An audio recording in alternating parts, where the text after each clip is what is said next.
ಜೀವನ್ಮುಕ್ತ ಗುರುಗಳನ್ನು ಸ್ಮರಿಸುತ್ತಾ ಇಂದಿನ ಉಪನ್ಯಾಸವನ್ನು ಪ್ರಾರಂಭ ಮಾಡೋಣ.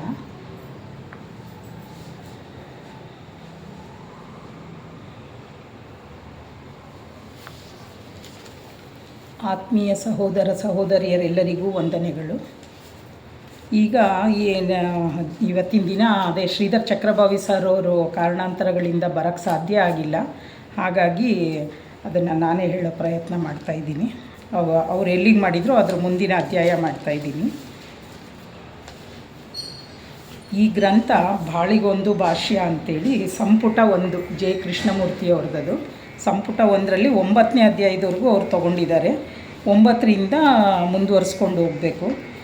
ಎಲ್ಲರಿಗೂ ಇವ್ರ ಬಗ್ಗೆ ಜೆ ಕೃಷ್ಣಮೂರ್ತಿಯವ್ರ ಬಗ್ಗೆ ಎಲ್ಲರಿಗೂ ಗೊತ್ತಿದೆ. ಇವರೊಬ್ಬ ಮಹಾನ್ ದಾರ್ಶನಿಕರು ಮತ್ತು ಚಿಂತಕರು. ಇವರು ತಮ್ಮದೇ ಆದಂತಹ ಮಾರ್ಗವನ್ನು ಹಿಡಿದು ಮುಂದೆ ಹೋಗಿರುವಂಥವ್ರವರು. ಅವರು ನೀಡಿರುವಂತಹ ಬೋಧೆಗಳು ಬಹಳ ಅರ್ಥವನ್ನು ಹೊಂದಿರುವಂಥವುಗಳಾಗಿವೆ ಅವು. ಹಾಗಾಗಿ ಇವರ ಬೋಧನೆಗಳು ನಮಗೆ ಸ್ವಲ್ಪ ಕಷ್ಟವೂ ಅನಿಸುತ್ತೆ. ಅವ್ರು ಹೇಳಿರೋದ ರೀತಿ ಸರಳವಾಗಿ ಇದೆ ಅಂತ ಅನಿಸುತ್ತೆ, ಜೀವನಕ್ಕೆ ಭಾಳ ಹತ್ತಿರವಾಗಿದೆ. ಆದ್ರೂ ನಮಗೆ ಅರ್ಥ ಮಾಡ್ಕೊಳ್ಳೋದಕ್ಕೆ ಕಷ್ಟ ಆಗ್ತಾಯಿದೆ ಅದು. ಮತ್ತು ಕೆಲವು ಸಲ ಗೊಂದಲನೂ ಅನಿಸುತ್ತೆ. ಅವ್ರು ಹೇಳೋದು ಏನು ಹೇಳ್ತಾ ಇದ್ದಾರೆ ಅನ್ನೋದು ಕೆಲವೊಂದು ಸಲ ನಮಗೂ ಅರ್ಥನೂ ಆಗಲ್ಲ. ಅವರು ನೀಡಿದ ಬೋಧನೆಗಳಲ್ಲಿ ಆಳವಾದ ತತ್ವ ಅಡಗಿದೆ. ಅದರೊಳಗಡೆ ತುಂಬ ಆಳವಾಗಿರೋಂಥ ತತ್ವ ಇದೆ. ಆದರೆ ನಮಗೆ ಸರಿಯಾದ ರೀತಿಯಲ್ಲಿ ಅರ್ಥ ಮಾಡ್ಕೊಳ್ಳೋಕ್ಕೆ ಸಾಧ್ಯ ಆಗ್ತಾಯಿಲ್ಲ. ಯಾಕೆ ಅಂದರೆ ನಮಗೆ ಇನ್ನು ಬೆಳವಣಿಗೆ ಸಾಲದು. ಆ ಮಟ್ಟಕ್ಕೆ ಅದನ್ನು ಅರ್ಥ ಮಾಡ್ಕೊಳ್ಳೋ ಮಟ್ಟಕ್ಕೆ ನಾವು ಇನ್ನೂ ಸಿದ್ಧರಾಗಿಲ್ಲ ಅಂತ ಹೇಳ್ಬೋದು. ಆಮೇಲೆ ಅವರ ಬೋಧನೆಗಳು ಮನುಷ್ಯನ ಜೀವನಕ್ಕೆ ಅತ್ಯಂತ ಅವಶ್ಯಕತೆ ಇದೆ. ಅವರ ಬೋಧನೆಗಳೆಲ್ಲ ಮನುಷ್ಯನ ಜೀವನಕ್ಕೆ ಅತ್ಯಂತ ಅವಶ್ಯಕವಾಗಿವೆ. ಅಂದರೆ ಅಷ್ಟು ಅವರು ಬೇರೆ ಏನು ಮಾತಾಡಲ್ಲ. ಅವರು ಬೇರೆ ವಿಚಾರಗಳ ದೊಡ್ಡ ದೊಡ್ಡ ವಿಚಾರಗಳ ಬಗ್ಗೆ ಏನೂ ಹೇಳಲ್ಲ. ಅವ್ರದ್ದು ಎಲ್ಲ ಗ್ರಂಥಗಳಲ್ಲಿ ಇರುವಂಥ ಬೋಧನೆಗಳು ಸಾಮಾನ್ಯ ತತ್ವಗಳೇ ಆಗಿವೆ. ಅವು ಅರ್ಥ ಮಾಡಿಕೊಂಡು ಅವ್ರು ಹೇಳಿದ ರೀತಿ ಒಳಗೆ ನಾವು ಅಳವಡಿಸ್ಕೊಂಡು ಜೀವಿಸಿದ್ದೇ ಆದರೆ ಖಂಡಿತವಾಗಿ ನಮ್ಮೊಳಗಡೆ ಗಂಭೀರವಾದ ಬದಲಾವಣೆಗಳಾಗೋಕ್ಕೆ ಸಾಧ್ಯತೆ ಇದೆ.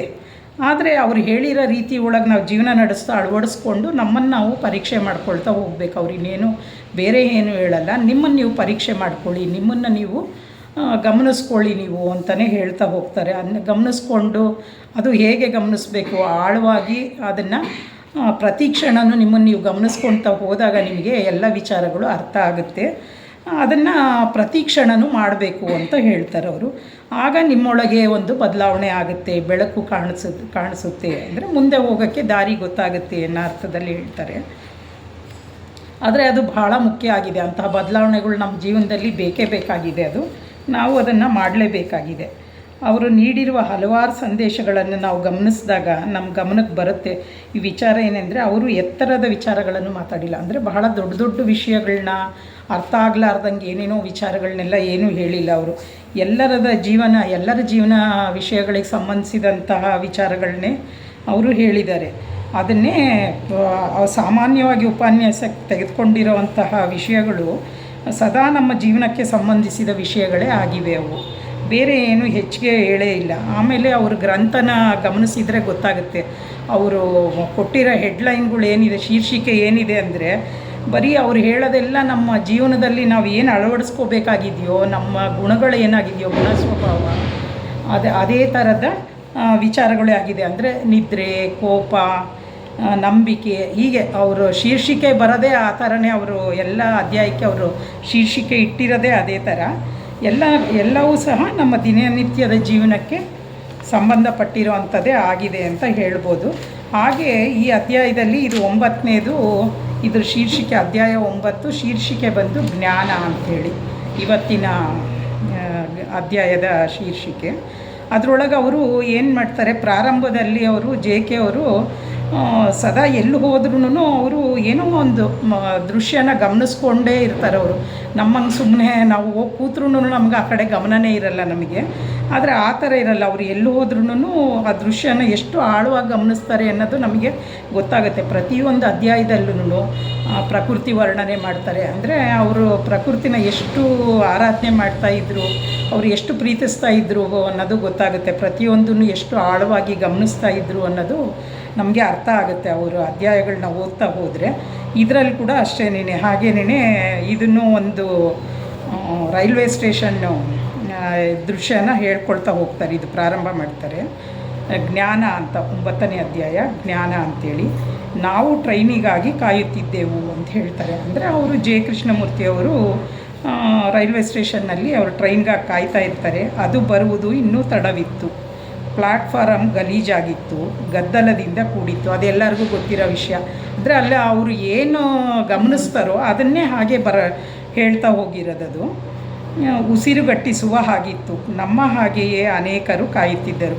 ಅಂದರೆ ಸದಾ ಸದ್ದು ಗದ್ದಲ ಇದ್ದೇ ಇರುತ್ತಲ್ವ ರೈಲ್ವೆ ಸ್ಟೇಷನ್ನಲ್ಲಿ, ಹಾಗಾಗಿ ವಾತಾವರಣ ಉಸಿರುಗಟ್ಟಿಸುವಂತಿತ್ತು ಅಂತ ಹೇಳ್ತಾರೆ. ಮಕ್ಕಳು ಅಳುತ್ತಿದ್ದರು. ಒಬ್ಬಳು ತಾಯಿ ಮಗುವಿಗೆ ಹಾಲುಣಿಸುತ್ತಿದ್ದಳು. ವಿವಿಧ ವಸ್ತುಗಳ ಮಾರಾಟಗಾರರು ಗಟ್ಟಿಯಾಗಿ ಕೂಗುತ್ತಿದ್ದರು. ಚಹಾ ಕಾಫಿ ಮಾರಾಟ ನಡೆಯುತ್ತಿತ್ತು. ಇದೆಲ್ಲ ಸರ್ವೇ ಸಾಧಾರಣ, ಎಲ್ಲರಿಗೂ ಗಮನಕ್ಕೆ ಬರೋ ಅಂತಹ ವಿಷಯ. ಜಾಗದಲ್ಲಿದ್ದಾಗ ಗಮನಕ್ಕೆ ಬರೋ ಅಂಥ ವಿಷಯ, ಆದರೆ ನಾವು ಗಮನಿಸಿರಲ್ಲ ಅಷ್ಟೇ. ನಾವು ನಮ್ಮದೇ ಲೋಕದಲ್ಲಿ ಏನೋ ನಮ್ಮ ಜೊತೆಲಿದ್ದವ್ರ ಜೊತೆ ಮಾತಾಡಿಕೊಂಡು ಏನೋ ಮಾಡಿಕೊಂಡು ಕಾಲ ಕಳಿತೀವಿ. ಆದರೆ ಅವರು ಎಷ್ಟು ಪ್ರತಿಯೊಂದು ವಿಚಾರನೂ ಹೇಗೆ ಗಮನಿಸಿದ್ದಾರೆ ಅನ್ನೋದು ನಮಗಿದರಿಂದ ತಿಳಿದು ಬರುತ್ತೆ. ಒಟ್ಟಾರೆಯಾಗಿ ಗಡಿಬಿಡಿ ಹಾಗೂ ಗೌಜುಗದ್ದಲವಿದ್ದಿತು ಅಂತ ರೈಲ್ವೆ ಸ್ಟೇಷನ್ನಲ್ಲಿ. ನಾವು ಪ್ಲ್ಯಾಟ್ಫಾರ್ಮ್ನಲ್ಲಿ ಮೇಲೆ ಕೆಳಗೆ ಅಡ್ಡಾಡುತ್ತಾ ನಮ್ಮ ಹೆಜ್ಜೆ ಗುರುತನ್ನು ಗಮನಿಸುತ್ತಿದ್ದೇವೆ. ಅವ್ರು ಹೇಳ್ತಾರೆ, ಜೆ ಕೆ ಅವರು ಅಲ್ಲೇನೇ ಇದರೊಳಗೆಲ್ಲ ಗಮನಿಸ್ಕೊತ ಅವರು ಓಡಾಡ್ತಾ ಇದ್ರಂತೆ. ಗಮನಿಸುತ್ತಿದ್ದೆವು, ಹೆಜ್ಜೆ ಗುರುತು ಗಮನಿಸುತ್ತಿದ್ದೆವು ಅಂತ. ಅಂತೆಯೇ ಜೀವನದ ಗತಿಯನ್ನು ಕೂಡ, ಅಂದರೆ ಹಾಗೆಯೇ ಅದನ್ನು ನೋಡ್ತಾ ನೋಡ್ತಾ ಅವರು ಜೀವನದ ಇದನ್ನು ಕೂಡ, ದಿನಚರಿ ಬಗ್ಗೆ ಕೂಡ ಅವರು ಗಮನ ಕೊಡ್ತಾ ಇದ್ದರು ಅಂತ. ಒಬ್ಬ ವ್ಯಕ್ತಿ ಬಂದು ನಮ್ಮ ಜೊತೆಗೆ ಹರಕು ಮುರುಕು ಇಂಗ್ಲೀಷಿನಲ್ಲಿ ಮಾತಿಗೆ ಆರಂಭಿಸಿದ. ಇವರು ಅಲ್ಲೇ ಓಡಾಡ್ಕೊಂಡಿದ್ದಾಗ ಪ್ಲ್ಯಾಟ್ಫಾರ್ಮ್ನಲ್ಲಿ ಓಡಾಡ್ತಾ ಇರಬೇಕಾದ್ರೆ ಯಾರೋ ಒಬ್ಬ ವ್ಯಕ್ತಿ ಬಂದ್ಬಿಟ್ಟು ಅವ್ರನ್ನ ಭಾಳ ಹೊತ್ತಿನಿಂದ ಗಮನಿಸ್ತಾ ಇದ್ದಂತೆ. ಜೆ ಕೆ ಅವರು ಓಡಾಡ್ತಿರೋದನ್ನು ಎಲ್ಲನೂ ಅವ್ರನ್ನ ಗಮನಿಸ್ತಿದ್ದಂತೆ. ಅವ್ರ ಹತ್ರ ಏನೋ ಮಾತಾಡಬೇಕು ಅಂತ ಅವನಿಗೆ ಅನ್ನಿಸ್ತಂತೆ. ಹಾಗಾಗಿ ಅವ್ರ ಹತ್ರ ಬರ್ತಾನೆ. ನನಗೇನೋ ಹೇಳಲೇಬೇಕೆಂದು ಅವರಿಗೆ ಅನ್ನಿಸಿತಂತೆ. ಅಂದರೆ ಜೆ ಕೆ ಅವ್ರ ಹತ್ರ ಏನೋ ವಿಚಾರ ಹಂಚ್ಕೋಬೇಕು ಅಂತ ಆ ವ್ಯಕ್ತಿಗೆ ಅನ್ನಿಸ್ತಂತೆ. ಹಾಗಾಗಿ ಅವ್ರ ಹತ್ರ ಬಂದ್ಬಿಟ್ಟು ನಿಮ್ಮ ಹತ್ರ ಮಾತಾಡಲೇಬೇಕು ನಾನು ಅಂತ ಬರ್ತಾರೆ ಆ ವ್ಯಕ್ತಿ.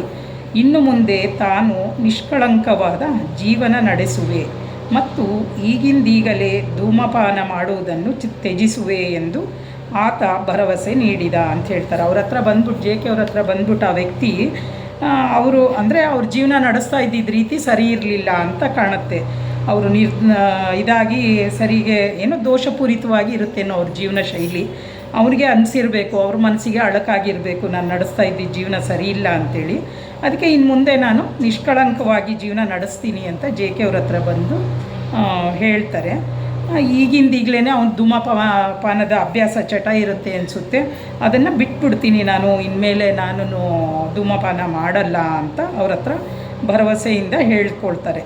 ತಾನೋರ್ವ ಅಶಿಕ್ಷಿತ ರಿಕ್ಷಾ ಚಾಲಕ ಎಂದು ಹೇಳಿದ. ಅವನು ಯಾರಾಗಿರ್ತಾನೆ?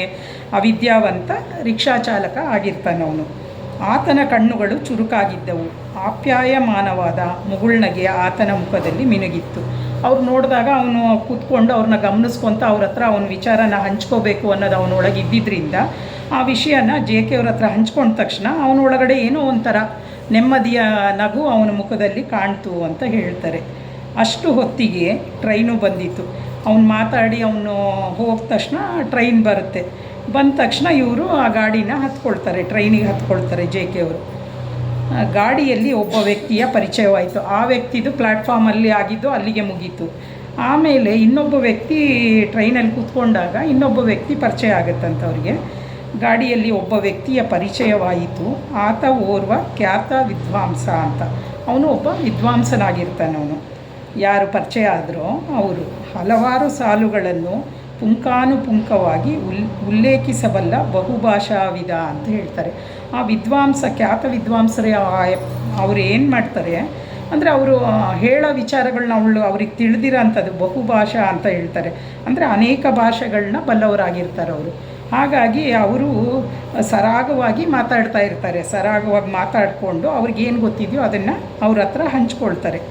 ಆತ ಜ್ಞಾನವೃದ್ಧನು, ವಯೋವೃದ್ಧನು, ಶ್ರೀಮಂತನು, ಮಹತ್ವಾಕಾಂಕ್ಷಿಯೂ ಆಗಿದ್ದ ಅಂತ ಹೇಳ್ತಾರೆ. ಆ ವ್ಯಕ್ತಿ ವಿದ್ವಾಂಸ, ಅವ್ರು ಏನಾಗಿರ್ತಾರೆ, ಶ್ರೀಮಂತರು ಆಗಿರ್ತಾರೆ, ವಯಸ್ಸಿನಲ್ಲಿ ದೊಡ್ಡವರು ಆಗಿರ್ತಾರೆ, ಆಮೇಲೆ ಜ್ಞಾನದಲ್ಲಿ ಕೂಡ ಹೆಚ್ಚಿಗೆ ತಿಳ್ಕೊಂಡಿರೋರು ಆಗಿರ್ತಾರೆ ಅವರು, ಮತ್ತು ಮಹತ್ವಾಕಾಂಕ್ಷಿ ಕೂಡ ಆಗಿರ್ತಾರೆ ಆ ವ್ಯಕ್ತಿ. ಆತ ಧ್ಯಾನದ ಬಗ್ಗೆ ಮಾತನಾಡಿದನಾದರೂ ಆತನ ಮಾತುಗಳಿಗೆ ಅನುಭವದ ಬೆಂಬಲವಿದೆ ಎಂದು ಅನ್ನಿಸಲಿಲ್ಲ. ಜೆ ಕೆ ಅವ್ರ ಹತ್ರ ಕೂತ್ಕೊಂಡು ಮಾತಾಡ್ತಾ ಇರ್ತಾನೆ. ಮಾತಾಡ್ತಾ ಅವನ ವಿಚಾರ ಎಲ್ಲ ವಿದ್ವಾಂಸ ತನ್ನ ವಿಚಾರ ತನ್ನ ಬಗ್ಗೆ ಎಲ್ಲ ಹೇಳ್ಕೊಂಡು ಧ್ಯಾನದ ಬಗ್ಗೆನೂ ಅವ್ರ ಹತ್ರ ಹಂಚ್ಕೊಳ್ತಾನೆ. ಆ ವಿಷಯ ಮಾತಾಡಿದಾಗ ಜೆ ಕೆ ಅವ್ರಿಗೆ ಆಗ ಅನಿಸುತ್ತಂತೆ, ಆದರೆ ಧ್ಯಾನದ ಬಗ್ಗೆ ಏನೋ ಮಾತಾಡ್ದ, ಆದರೆ ಆ ವಿಚಾರದ ಬಗ್ಗೆ ಹೆಚ್ಚಿಗೆ ಆಳವಾದ ಜ್ಞಾನ ಅವನಿಗೆ ಇದ್ದಂಗಿಲ್ಲ, ಅನುಭವದ ಜ್ಞಾನ ಅವನಲ್ಲಿ ಇಲ್ಲ ಅನ್ನೋದು ಅವರಿಗೆ ಗೊತ್ತಾಯ್ತಂತೆ, ಅನ್ನಿಸ್ಲಿಲ್ಲ ಅಂತ ಹೇಳ್ತಾರೆ ಜೆ ಕೆ ಅವರು. ಆತನ ದೇವರು ಪುಸ್ತಕಗಳ ದೇವರಾಗಿದ್ದ ಅಂತ ಹೇಳ್ತಾರೆ. ಅಂದರೆ ದೇವರು ಅನ್ನೋದು ಬಗ್ಗೆ ಅವನಿಗೆ ಆಳವಾದ ನಂಬಿಕೆ ಆಗಲಿ, ನಿಜವಾಗ್ಲೂ ಸತ್ಯನ ಕಂಡುಕೊಂಡಿದ್ದ ರೀತಿಯೊಳಗೆ ಮಾತಾಡೋದಾಗಲಿ, ಅಂದರೆ ಆತ್ಮ ಸಾಕ್ಷಾತ್ಕಾರ ಏನೂ ಆಗಿರಲಿಲ್ಲ.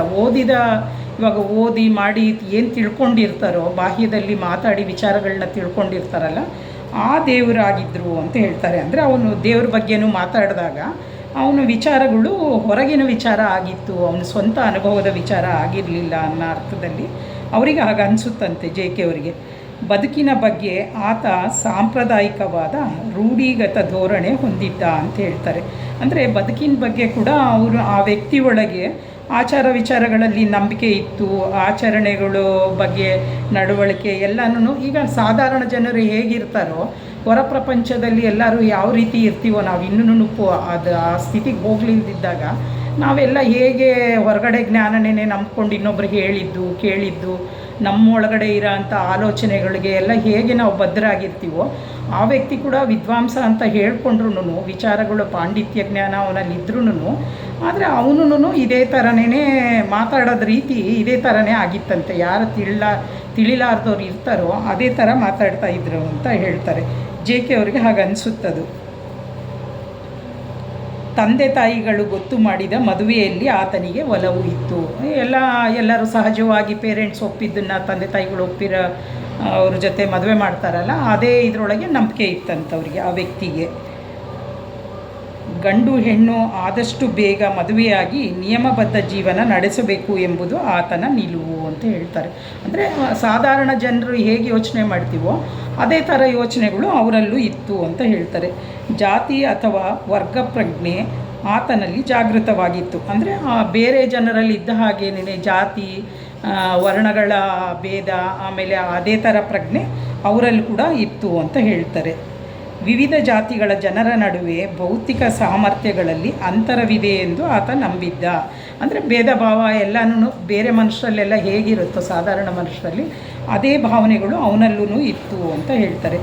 ಆತನ ಜ್ಞಾನ ಹಾಗೂ ಸ್ಥಾನ ಅಲಂಕಾರಿಕ ಎಂದು ನನಗೆ ಅನ್ನಿಸಿತು.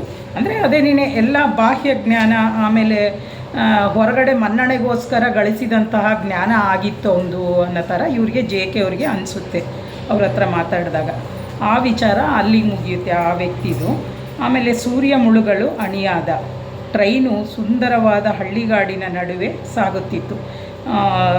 ಸಂಜೆ ಹೊತ್ತು ಟ್ರೈನಲ್ಲಿ ಕೂತಿದ್ದಾರೆ, ಪ್ರಯಾಣ ಮಾಡ್ತಾ ಇದ್ದಾರೆ ಜೆ ಕೆ ಅವರು.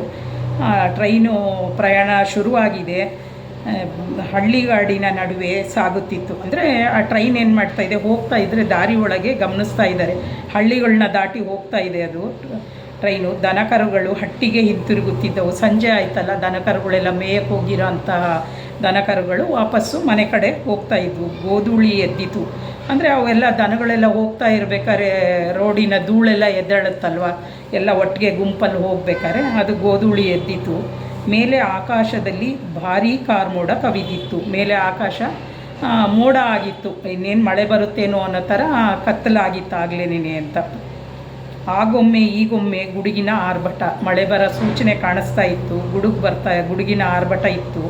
ಭತ್ತದ ಗದ್ದೆಗಳನ್ನು ನೋಡಿದಷ್ಟು ಕಣ್ಣು ದಣಿಯದು. ಅಂದರೆ ಭತ್ತಗಳೆಲ್ಲ ಚೆನ್ನಾಗಿ ಬೆಳೆದಿದ್ವು ಎಲ್ಲ, ಹಾಗಾಗಿ ಅದನ್ನು ನೋಡಿದಷ್ಟು ಕಣ್ಣಿಗೆ ಅಷ್ಟು ಖುಷಿ ಆಗ್ತಾ ಇತ್ತು ಅಂತ ಹೇಳ್ತಾರೆ. ಕಣ್ಣು ದಣಿಯದು. ವಕ್ರವಾದ ಬೆಟ್ಟ ಸಾಲುಗಳ ಮಡಿಲಲ್ಲಿರುವ ಹಳ್ಳಿಯ ದೃಶ್ಯ ಮನಮೋಹಕ ಅಂತ ಹೇಳ್ತಾರೆ. ಅಂದರೆ ಬೆಟ್ಟಗಳು ಹೇಗೆ ವಕ್ರವಾಗಿ ಇರುತ್ತೆ, ಎಲ್ಲ ನೀಟಾಗಿ ಹಾಗೇ ಇರಲ್ಲ ಒಂದೇ ಸಮ. ಆ ಬೆಟ್ಟ ಸಾಲುಗಳಲ್ಲಿ ಅದರ ಮಡಿಲಲ್ಲಿ ಅಂತಂದರೆ ಅದರ ಕೆಳಗಡೆ ಇರುವಂತಹ ಹಳ್ಳಿಯ ದೃಶ್ಯ ಎಷ್ಟು ಮನಸ್ಸಿಗೆ ಮನಮೋಹಕ ಅಂತ ಹೇಳ್ತಾರೆ. ಅದನ್ನು ನೋಡ್ತಾ ಇದ್ದರೆ ಎಷ್ಟು ಮನಸ್ಸಿಗೆ ಆನಂದ ಆಗುತ್ತೆ, ಅಷ್ಟು ಚೆನ್ನಾಗಿದೆ ಎಲ್ಲನೂ ಹಳ್ಳಿಯ ದೃಶ್ಯ ಅಂತ ಅವರು ಅದನ್ನು ನೋಡ್ಕೊಳ್ತಾ ಅವರು ಗಮನಿಸ್ಕೊಳ್ತಾ ಅಂದ್ಕೊಳ್ತಾರೆ. ಕತ್ತಲು ಆವರಿಸತೊಡಗಿತು. ಹಂಗೆ ಬರ್ತಾ ಬರ್ತಾ ಕತ್ತಲಾಯಿತು. ಬಯಲಲ್ಲಿ ಮೇಯುತ್ತಿದ್ದ ದೊಡ್ಡ ಜಿಂಕೆಯು ಸದ್ದು ಮಾಡುತ್ತಾ ಸಾಗುವ ಟ್ರೈನಿನ ಕಡೆ ಒಮ್ಮೆಯೂ ಕಣ್ಣು ಹೊರಳಿಸಿ ನೋಡಲಿಲ್ಲ ಅಂತ ಹೇಳ್ತಾರೆ. ಹಂಗೆ ಟ್ರೈನ್ ಹೋಗ್ಬೇಕಾದ್ರೆ ಅಲ್ಲೇ ಎಲ್ಲೋ ಬಯಲಿನಲ್ಲಿ ಕತ್ಲಾಗ್ತಾ ಬಂದಿದೆ. ಜಿಂಕೆ ಅಲ್ಲಿ ಒಂದು ದೊಡ್ಡ ಜಿಂಕೆ ಇತ್ತಂತೆ.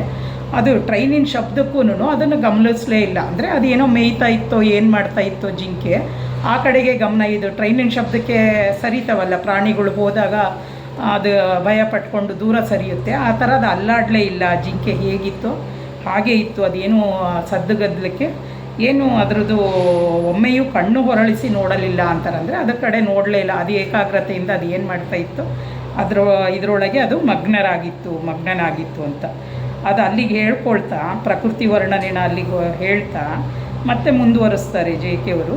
ಎರಡು ಕತ್ತಲುಗಳ ನಡುವೆ ಮಿಂಚುವ ಬೆಳಕೆ ಜ್ಞಾನ ಅಂತ ಹೇಳ್ತಾರೆ. ಅಂದರೆ ಇಲ್ಲಿ ನನಗನ್ಸಿದ್ದು ಎರಡು ಕತ್ತಲುಗಳು ಅಂದರೆ ಜೀವನ ಮತ್ತು ಮರಣ ಇರಬೇಕು ಅಂತ ನನಗನ್ನಿಸ್ತು. ಹುಟ್ಟು ಮತ್ತು ಸಾವು, ಅವುಗಳ ನಡುವೆ ನಾವೇನು ಜೀವನ ಮಾಡ್ತೀವೋ ಆ ಟೈಮಲ್ಲಿ ನಮಗೇನು ಜ್ಞಾನ ಬರುತ್ತೋ ಅದೇ ಆ ಬೆಳಕೆ ಜ್ಞಾನ ಅಂತ ಹೇಳ್ತಾರೆ. ಎರಡು ಕತ್ತಲುಗಳ ನಡುವೆ ಮಿಂಚುವ ಬೆಳಕೆ ಜ್ಞಾನ ಅಂತ ಹೇಳ್ತಾರೆ. ಆದರೆ ಅದು ಕತ್ತಲನ್ನು ಮೀರಿ ಆಚೆಗೆ ಹೋಗಲಾರದು ಅಂತ ಹೇಳ್ತಾರೆ. ಹುಟ್ಟು ಸಾವು ಮಧ್ಯದಲ್ಲಿ ನಮ್ಮ ಜೀವನ ಇರುತ್ತೆ. ನಾವು ಜೀವನದಲ್ಲಿ ಏನು ಮಾಡ್ತೀವೋ, ಏನು ಅನುಭವಗಳನ್ನ ನಾವು ಪಡಿತೀವೋ, ನಾವು ಯಾವ ಥರ ಜೀವಿಸ್ತೀವೋ ಅದೇ ನಮ್ಮ ದಾರಿಗೆ ಬೆಳಕಾಗಿರುತ್ತೆ ಅನ್ನೋ ಅರ್ಥದಲ್ಲಿ ಹೇಳ್ತಾ ಇದ್ದಾರೆ. ಬೆಳಕೆ ಜ್ಞಾನ. ಆದರೆ ಆ ಜ್ಞಾನ ಏನಾಗುತ್ತೆ, ಕತ್ತಲನ್ನು ಮೀರಿ ಹೋಗಲಾರದು ಅಂತ ಹೇಳ್ತಾರೆ. ಕತ್ತಲನ್ನು ಮೀರಿ ಹೋಗಲಾರ್ದಂದರೆ ಅದನ್ನು ನಾವು ಪಡೆಯುವಂತಹ ಜ್ಞಾನ ಏನಾಗಿರುತ್ತೆ, ಎಲ್ಲ ಮನಸ್ಸಿನ ಮೂಲಕ ಪಡೆಯುವಂಥ ಜ್ಞಾನನೇ ಆಗಿರುತ್ತೆ. ಹಾಗಾಗಿ ಅದು ಆಚೆಗೆ ಹೋಗಲಾರದು ಅಂದರೆ ಮನಸ್ಸಿನ ಮೀರಿ ಹೋದಾಗ ಮಾತ್ರ ನಮಗೆ ಸತ್ಯದ ದರ್ಶನ, ಅದು ಆಧ್ಯಾತ್ಮಿಕ ಜ್ಞಾನ ಲಭಿಸೋದು. ಆತ್ಮಜ್ಞಾನ ನಾವು ತಿಳ್ಕೊಬೇಕಾದ್ರೆ ಮನಸ್ಸನ್ನು ಮೀರಿ ಹೋಗಬೇಕು.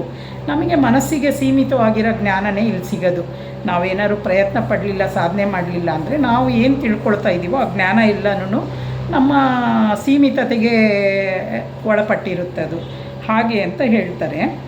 ಯಂತ್ರದ ಚಾಲನೆಗೆ ಕಲ್ಲಿದ್ದಲು ಹೇಗೆ ಅವಶ್ಯಕವೋ ಹಾಗೆಯೇ ತಂತ್ರಕ್ಕೆ ಜ್ಞಾನ ಬೇಕು ಅಂತ ಹೇಳ್ತಾರೆ. ಯಂತ್ರದ ಚಾಲನೆಗೆ ಒಂದು ರೈಲಿಗೆ ಅದು ಚಲಿಸಬೇಕಾದ್ರೆ ಅದಕ್ಕೆ ಕಲ್ಲಿದ್ದಲು ಹೇಗೆ ಅವಶ್ಯಕತೆ ಆಗುತ್ತೋ ಹಾಗೇನೇ ನಮ್ಮ ತಂತ್ರಜ್ಞಾನ ಕೂಡ ತಂತ್ರಕ್ಕೆ ಜ್ಞಾನ ಬೇಕು ಅಂತ ಹೇಳ್ತಾರೆ. ಅಂದರೆ ನಾವು ಜೀವನ ನಡೆಸೋದಕ್ಕೆ ಜ್ಞಾನ ಅನ್ನೋದು ಬೇಕೇ ಬೇಕು.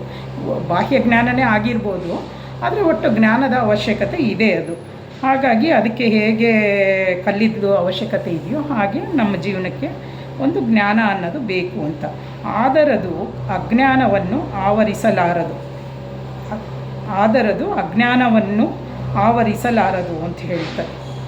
ಅಂದರೆ ಅದು ನಾವು ಏನು ಜ್ಞಾನ ಪಡಿತೀವೋ ಅದು ನಮ್ಮೊಳಗಡೆ ಇರೋದೇನು ಆತ್ಮಜ್ಞಾನ ತಿಳ್ಕೊಳ್ಳೋವರೆಗೂ ಅವ್ರಿಗೆ ಹೇಳೋದೆಲ್ಲ ಏನು ಅಂದರೆ ಇದು ಅಜ್ಞಾನ ಅಂತಲೇ. ನಾವು ಎಷ್ಟೇ ಜ್ಞಾನ ತಿಳ್ಕೊಂಡ್ರೂ ಬಾಹ್ಯ ಜ್ಞಾನನ ಅಜ್ಞಾನ ಅಂತಲೇ ಹೇಳ್ತಾರೆ. ಯಾಕಂದರೆ ಅದು ಪಾಂಡಿತ್ಯ ಜ್ಞಾನ ಇದಾಗಿರ್ಬೋದು, ನಮ್ಮ ಜೀವನ ಶೈಲಿಗೆ, ಜೀವನ ನಿರ್ವಹಣೆಗೆ ಬೇಕಾಗಿರುವಂತಹ ಜ್ಞಾನ ಅದು. ನಾವು ಎಲ್ಲರೂ ಪಡ್ಕೊಳ್ಳೋ ಅಂಥ ಜ್ಞಾನ. ಆದರೆ ಅವ್ರಿಗೆ ಹೇಳೋದು ಆತ್ಮಜ್ಞಾನ ತಿಳ್ಕೊಳ್ಳೋವರೆಗೂ ನಮ್ಮಲ್ಲಿರೋವಂಥ ಜ್ಞಾನ ಎಲ್ಲನೂ ಅಜ್ಞಾನ ಅಂತಲೇ ಅವ್ರು ಹೇಳೋದು. ಹಾಗಾಗಿ ಅದು ಎಷ್ಟೇ ನಾವು ಜ್ಞಾನನ ತಿಳ್ಕೊಂಡ್ರೂ ಕೂಡ ಅದು ಅಜ್ಞಾನವನ್ನು ಹೋಗಲಾಡಿಸಲಾರದು ಅಂತ ಹೇಳ್ತಾರೆ. ಆ ಜ್ಞಾನ ನೀವೆಷ್ಟೇ ತಿಳ್ಕೊಳ್ಳಿ, ಅದು ನಿಮ್ಮಲ್ಲಿರುವ ಅಜ್ಞಾನನ ಹೋಗಲಾಡಿಸಲ್ಲ. ಯಾಕೆ ಅಂದರೆ ನಮಗೆ ಆತ್ಮಜ್ಞಾನದ ತಿಳುವಳಿಕೆ ಬರೋವರೆಗೂ ಅದು ಅಜ್ಞಾನನೇ ಆಗಿರುತ್ತೆ. ಯಾವಾಗ ಆತ್ಮಜ್ಞಾನ ಬರುತ್ತೋ ಆವಾಗ ಮಾತ್ರ ನಮಗೆ ಅದು ಅಜ್ಞಾನ ಹೋಗಿ ಜ್ಞಾನದ ಇದು ನಮಗೆ ಗೊತ್ತಾಗುತ್ತೆ ಅಂತ ಹೇಳ್ತಾರೆ. ಅಜ್ಞಾತವನ್ನು ಜ್ಞಾತದ ಬಲೆಯಲ್ಲಿ ಸೆರೆ ಹಿಡಿಯಲು ಸಾಧ್ಯವಿಲ್ಲ ಅಂತ ಹೇಳ್ತಾರೆ. ಅಜ್ಞಾತ ಅಂತಂದರೆ ಅದೇ ನಮಗೆ ಎಟಕಲಾರದ್ದು. ಇವಾಗ ನಮಗೇನು ಗೊತ್ತಿದೆಯೋ ಗೊತ್ತಿರೋ ಜ್ಞಾನ ಅಲ್ಲ, ಅದು ಸತ್ಯಜ್ಞಾನ, ಆತ್ಮಜ್ಞಾನ. ಅಜ್ಞಾತ ಅನ್ನೋದು ಅದು ಉನ್ನತ ಮಟ್ಟದ ಜ್ಞಾನನ ಈ ಜ್ಞಾನದಿಂದ ನಾವು ಎಟಕಿಸ್ಕೊಳ್ಳೋಕ್ಕೆ ಸಾಧ್ಯ ಇಲ್ಲ ಅಂತ ಹೇಳ್ತಾರೆ. ಈ ಜ್ಞಾನ ನಮಗೆ ಗೊತ್ತಿರೋದೇನು ಅಂದರೆ ಬಾಹ್ಯ ಜ್ಞಾನ. ಇದರಿಂದ ನಾವು ಅದನ್ನು ನಮಗೆ ಗೊತ್ತಿರೋ ಅಂಥದ್ದನ್ನು ಮನಸ್ಸಿಗೆ ಮೀರಿದ ಜ್ಞಾನನ ಮನಸ್ಸಿನ ಸಹಾಯದಿಂದ ನಾವು ಎಟಕಿಸ್ಕೊಳ್ಳೋಕ್ಕೆ ಆಗಲ್ಲ ಅಂತ ಹೇಳ್ತಾರೆ. ಅಜ್ಞಾತವನ್ನು ಜ್ಞಾತದ ಬಲೆಯಲ್ಲಿ ಸೆರೆ ಹಿಡಿಯಲು ಸಾಧ್ಯವಿಲ್ಲ. ಅಂದರೆ ಮನಸ್ಸಿನ ಜ್ಞಾನದ ಮೂಲಕ ನಾವು ಅದನ್ನು ಅಜ್ಞಾತವನ್ನು ಕಂಡುಕೊಳ್ಳೋಕ್ಕೆ ಸಾಧ್ಯ ಇಲ್ಲ ಅಂತ ಹೇಳ್ತಾರೆ. ಅಜ್ಞಾತವಾಗಿರುವುದಕ್ಕಾಗಿ ಜ್ಞಾನವನ್ನು ಬದಿಗೊತ್ತಬೇಕು ಅಂತ ಹೇಳ್ತಾರೆ. ಅಂದರೆ ಅಜ್ಞಾತ ನಮಗೆ ಸರಿಯಾದ ಜ್ಞಾನ ಬೇಕು, ಮನಸ್ಸಿಗೆ ಮೀರಿದಂತಹ ಜ್ಞಾನ ಬೇಕು ಅಂತ ಅನ್ನೋದಾದರೆ ಅದಕ್ಕೋಸ್ಕರ ನಾವು ಈ ನಮಗೆ ಏನು ತಿಳಿದಿದೆಯೋ ಆ ಜ್ಞಾನನ ಬಿಡಬೇಕಾಗುತ್ತೆ ಅಂತ. ಬಿಡಬೇಕು ಅಂದರೆ ನಾವು ಮನಸ್ಸನ್ನು ಮೀರಿ ಹೋಗಬೇಕಾಗುತ್ತೆ ಅಂತ. ಇವಾಗ ನಾವು ಅದನ್ನಾಗಿ ಆ ಜ್ಞಾನಗಳನ್ನ ನಾವು ಏನು ಪಡ್ಕೊಂಡಿದ್ದೀವೋ ಅದನ್ನು ಬಿಡಬೇಕು ಅಂದರೆ ಬಿಡೋಕ್ಕೆ ಸಾಧ್ಯ ಆಗಲ್ಲ. ಅದನ್ನು ಹೇಗೆ ಬಿಡೋಕ್ಕೆ ಎಷ್ಟೋ ಜನ್ಮಗಳಿಂದ ನಮ್ಮೊಳಗಡೆ ಸೇರ್ಕೊಂಡ್ಬಿಟ್ಟಿದೆ. ಎಷ್ಟೋ ಜ್ಞಾನಗಳು ಈಗಲೂ ತಿಳ್ಕೊಳ್ತಾ ಇದ್ದೀವಿ, ತುಂಬಾ ಇದೆ. ಕೂತ್ಕೊಂಡ್ರೆ ಅಷ್ಟು ಆಲೋಚನೆಗಳು ಬರುತ್ತೆ. ಆದರೆ ಅವನ್ನೆಲ್ಲ ಬಿಡೋಕ್ಕೆ ಸಾಧ್ಯ ಇಲ್ಲ. ಅವ್ರು ಹೇಳೋದೇನು ಅಂದರೆ ಮನಸ್ಸಿಗೆ ಮೀರಿ ಮನಸಾತೀತ ಸ್ಥಿತಿಗೆ ಹೋದಾಗ ಅಲ್ಲಿ ಈ ಜ್ಞಾನ ಇಲ್ಲೇ ಉಳಿಯುತ್ತೆ, ಮನಸ್ಸಿನ ಮಿತಿಯಲ್ಲೇ ಉಳಿಯುತ್ತೆ. ಆವಾಗ ಅಲ್ಲಿ ಬುದ್ಧಿಲೋಕದ ಪ್ರಜ್ಞೆಗೆ ಹೋದಾಗ ಅಲ್ಲಿ ಏನೂ ಇರಲ್ಲ. ಅಂದರೆ ಅವರು ಬುದ್ಧಿಲೋಕದ ಪ್ರಜ್ಞೆ ಆ ಥರ ಏನೂ ಪದಗಳನ್ನ ಉಪಯೋಗಿಸಲ್ಲ. JK ಅವ್ರು ಹೇಳೋದು ಉನ್ನತ ಮಟ್ಟದ ಜ್ಞಾನ ನಮಗೆ ಬೇಕಿದ್ದಾಗ ಆವಾಗ ನಾವು ಮನಸ್ಸಿನ ಮೀರಿ ಹೋದಾಗ ಮಾತ್ರ ಮನಸ್ಸಿಗೆ ಮೀರಿದಂತಹ ಜ್ಞಾನನ ಪಡೆಯೋಕ್ಕೆ ಸಾಧ್ಯ. ಆವಾಗ ಈ ಜ್ಞಾನ ಅಲ್ಲಿ ಇರಲ್ಲ ಅಂತ ಹೇಳ್ತಾರೆ. ಆದರೆ ಹಾಗೆ ಮಾಡುವುದು ಎಷ್ಟೊಂದು ತ್ರಾಸದಾಯಕ. ಅಂದರೆ ಹಾಗೆ ಮಾಡಬೇಕು ಅನ್ನೋದೇನೋ ಗೊತ್ತಾಗ್ತಾ ಇದೆ, ಪ್ರತಿಯೊಬ್ಬರಿಗೂ ಗೊತ್ತಿದೆ ಹಾಗೆ ಮಾಡಬೇಕು. ಈ ಸತ್ಸಂಗಕ್ಕೆ ಬಂದು ಎಲ್ಲ ತಿಳ್ಕೊಂಡಿದ್ದೀವಿ, ಪ್ರತಿಯೊಬ್ಬರು ತಿಳ್ಕೊಳ್ತಾ ಇದ್ದೀವಿ. ಆದರೆ ಅವರೇ ಹೇಳ್ತಾ ಇದ್ದಾರೆ ಹಾಗೆ ಮಾಡಬೇಕು, ಆದರೆ ಮಾಡೋದು ತುಂಬ ಕಷ್ಟ ಅಂತ ಹೇಳ್ತಾರೆ, ಕಷ್ಟ ಸಾಧ್ಯ ಅಂತ. ಗತಕಾಲದಲ್ಲಿ ನಮ್ಮ ಇರವು ಇದೆ. ಅಂದರೆ ನಮ್ಮ ಭೂತಕಾಲದಲ್ಲಿ ನಮ್ಮ ಒಳಗಡೆ ತಿಳಿದಿರೋ ವಿಷಯಗಳೆಲ್ಲವೂ ಇದ್ದಾವೆ. ಗತಕಾಲದ ಆಧಾರದ ಮೇಲೆ ನಮ್ಮ ಆಲೋಚನೆ ಇದೆ. ನಮ್ಮ ಆಲೋಚನೆ ಎಲ್ಲನೂ ಏನಿದೆ, ಭೂತಕಾಲಕ್ಕೆ ಸಂಬಂಧಿಸಿದ್ದಾಗಿದೆ.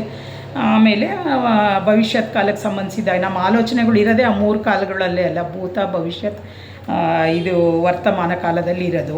ಅದೇನಾಗ್ಬಿಟ್ಟಿದೆ, ನಾವು ಎಷ್ಟೊಂದು ಯೋಚನೆಗಳು ನಮ್ಮ ಒಳಗಡೆ ಭೂತಕಾಲದ ಯೋಚನೆಗಳು, ಹಳೆ ಯೋಚನೆಗಳು ನಾವು ಸುಮ್ಮನೆ ಕೂತ್ರೆ ಸಾಕು, ವರ್ತಮಾನನ ಆ ಯೋಚನೆಗಳೇ ತುಂಬಿಬಿಡುತ್ತೆ. ನಾವು ವರ್ತಮಾನದಲ್ಲಿ ಇರೋಕ್ಕೆ ಸಾಧ್ಯನೇ ಆಗ್ತಾ ಇಲ್ಲ. ಇನ್ನೂ ವರ್ತಮಾನದಲ್ಲಿ ಇದ್ರೂ ಏನು ಮಾಡ್ತಾಯಿದ್ದೀವಿ ನಾವು, ಭೂತಕಾಲದ ಹಿಂದಿನ ಯೋಚನೆ ಮಾಡ್ತಿರ್ತೀವಿ, ಇಲ್ಲ ಮುಂದೆ ಏನಾಗುತ್ತೆ, ನಾಳೆ ಏನು ಅನ್ನೋದ್ರ ಬಗ್ಗೆ, ಮುಂದೆ ಬರೋದ್ರ ಬಗ್ಗೆ ಯೋಚನೆ ಮಾಡ್ತೀವಿ, ಇಲ್ಲ ಹಿಂದೆ ಆಗಿದ್ರ ಬಗ್ಗೆ ಯೋಚನೆ ಮಾಡ್ತೀವಿ. ಇವೆರಡು ಯೋಚನೆಯಿಂದ ನಾವೇನು ಮಾಡ್ತಿದ್ದೀವಿ, ವರ್ತಮಾನದಲ್ಲಿ ಆ ಯೋಚನೆಗಳಿಂದನೇ ವರ್ತಮಾನನ ಕಳೀತಾ ಇದ್ದೀವಿ. ವರ್ತಮಾನದಲ್ಲಿ ಇರೋಕ್ಕೆ ಈಗಲೂ ಸಾಧ್ಯ ಆಗ್ತಾ ಇಲ್ಲ ನಮಗೆ. ಅದನ್ನೇ ಅವ್ರು ಹೇಳ್ತಾರೆ, ಗತಕಾಲದ ಆಧಾರದ ಮೇಲೆ ನಮ್ಮ ಆಲೋಚನೆ ಇದೆ. ಗತಕಾಲವು ಜ್ಞಾತವಾದುದು. ಅಂದರೆ ನಮಗಾಗಲೇ ಗತಕಾಲದ ಯೋಚನೆಗಳು ಏನಾಗಿದೆ, ನಮ್ಮೊಳಗಡೆ ಆಗಲೇ ತಿಳಿದಿರೋ ಅಂಥವು, ನಮಗೆ ಗೊತ್ತಿರೋ ಯೋಚನೆಗಳೇ ಆಗಿದೆ, ಅವು ಏನು ಹೊಸದಲ್ಲ ಅಂತ. ಭೂತಕಾಲದ ಪ್ರತಿಕ್ರಿಯೆಯ ನೆರಳು ಸದಾ ವರ್ತಮಾನವನ್ನು ಅರ್ಥಾತ್ ಅಜ್ಞಾತವನ್ನು ಆವರಿಸುತ್ತದೆ ಅಂತ ಹೇಳ್ತಾರೆ. ಅಂದರೆ ಭೂತಕಾಲದ ಪ್ರತಿಕ್ರಿಯೆಯ ನೆರಳು ಅಂತಂದರೆ ಅದೇ ನಮ್ಮೊಳಗಡೆ ಇರೋ ಅಂತಹ ಹಳೆಯ ಯೋಚನೆಗಳು ಏನಾಗಿದೆ, ಆಗಲೇ ಭೂತಕಾಲದ ಯೋಚನೆಗಳು ನಮ್ಮ ಒಳಗಡೆ ಇದೆಯಲ್ಲ, ಆ ಯೋಚನೆಗಳು ನಮ್ಮ ವರ್ತಮಾನನ ಅದನ್ನು ಇದು ಮಾಡ್ತಾ ಇದೆ ಅಂತ. ಅಂದರೆ ಆ ವರ್ತಮಾನದಲ್ಲಿ ನಮಗೆ ಬೇರೆ ಯೋಚನೆ ಹೇಗಿದೀವೋ ಹಾಗೆ ವರ್ತಮಾನದಲ್ಲಿ ಜೀವಿಸೋಕ್ಕೆ ಬಿಡ್ತಾ ಇಲ್ಲ. ಆ ಯೋಚನೆಗಳೇ ನಮಗೆ ಬರ್ತಾ ಇದೆ ಅಂತ ಹೇಳ್ತಾ ಇದೆ. ನಾವು ಸುಮ್ಮನೆ ಕೂತ್ರೆ ಸಾಕು, ನಾವೇನು ಯೋಚನೆ ಮಾಡ್ತೀವಿ, ಆಗೋಗಿರೋದ್ರದ್ದೇ ಯೋಚನೆ, ಪಾಸ್ಟ್ ಟೆನ್ಸ್ ಅದನ್ನೇ ಯೋಚನೆ ಮಾಡ್ತಾ ಇರ್ತೀವಿ. ಅದನ್ನು ಯೋಚನೆ ಮಾಡಿಬಿಟ್ಟು ಅದನ್ನು ಮುಂದುವರಿಸ್ಕೊತ ನಾಳೆ ಅದ್ರ ಪ್ರಕಾರ ನಮ್ಮೊಳಗಡೆ ಇರೋ ಯೋಚನೆ ಮೂಲಕ ಮುಂದೆ ಹೇಗೆ ಮಾಡೋದು, ಏನು ಮಾಡೋದು ಅಂತ ಮತ್ತೆ ಮಾಡ್ತೀವಿ. ಎರಡೂ ವರ್ತಮಾನಕ್ಕೆ ಆಗಲ್ಲ. ಆದರೆ ವರ್ತಮಾನನ ನಾವು ಅದರಿಂದನೇ ತುಂಬ್ತಾ ಇದ್ದೀವಿ ಅಂತ.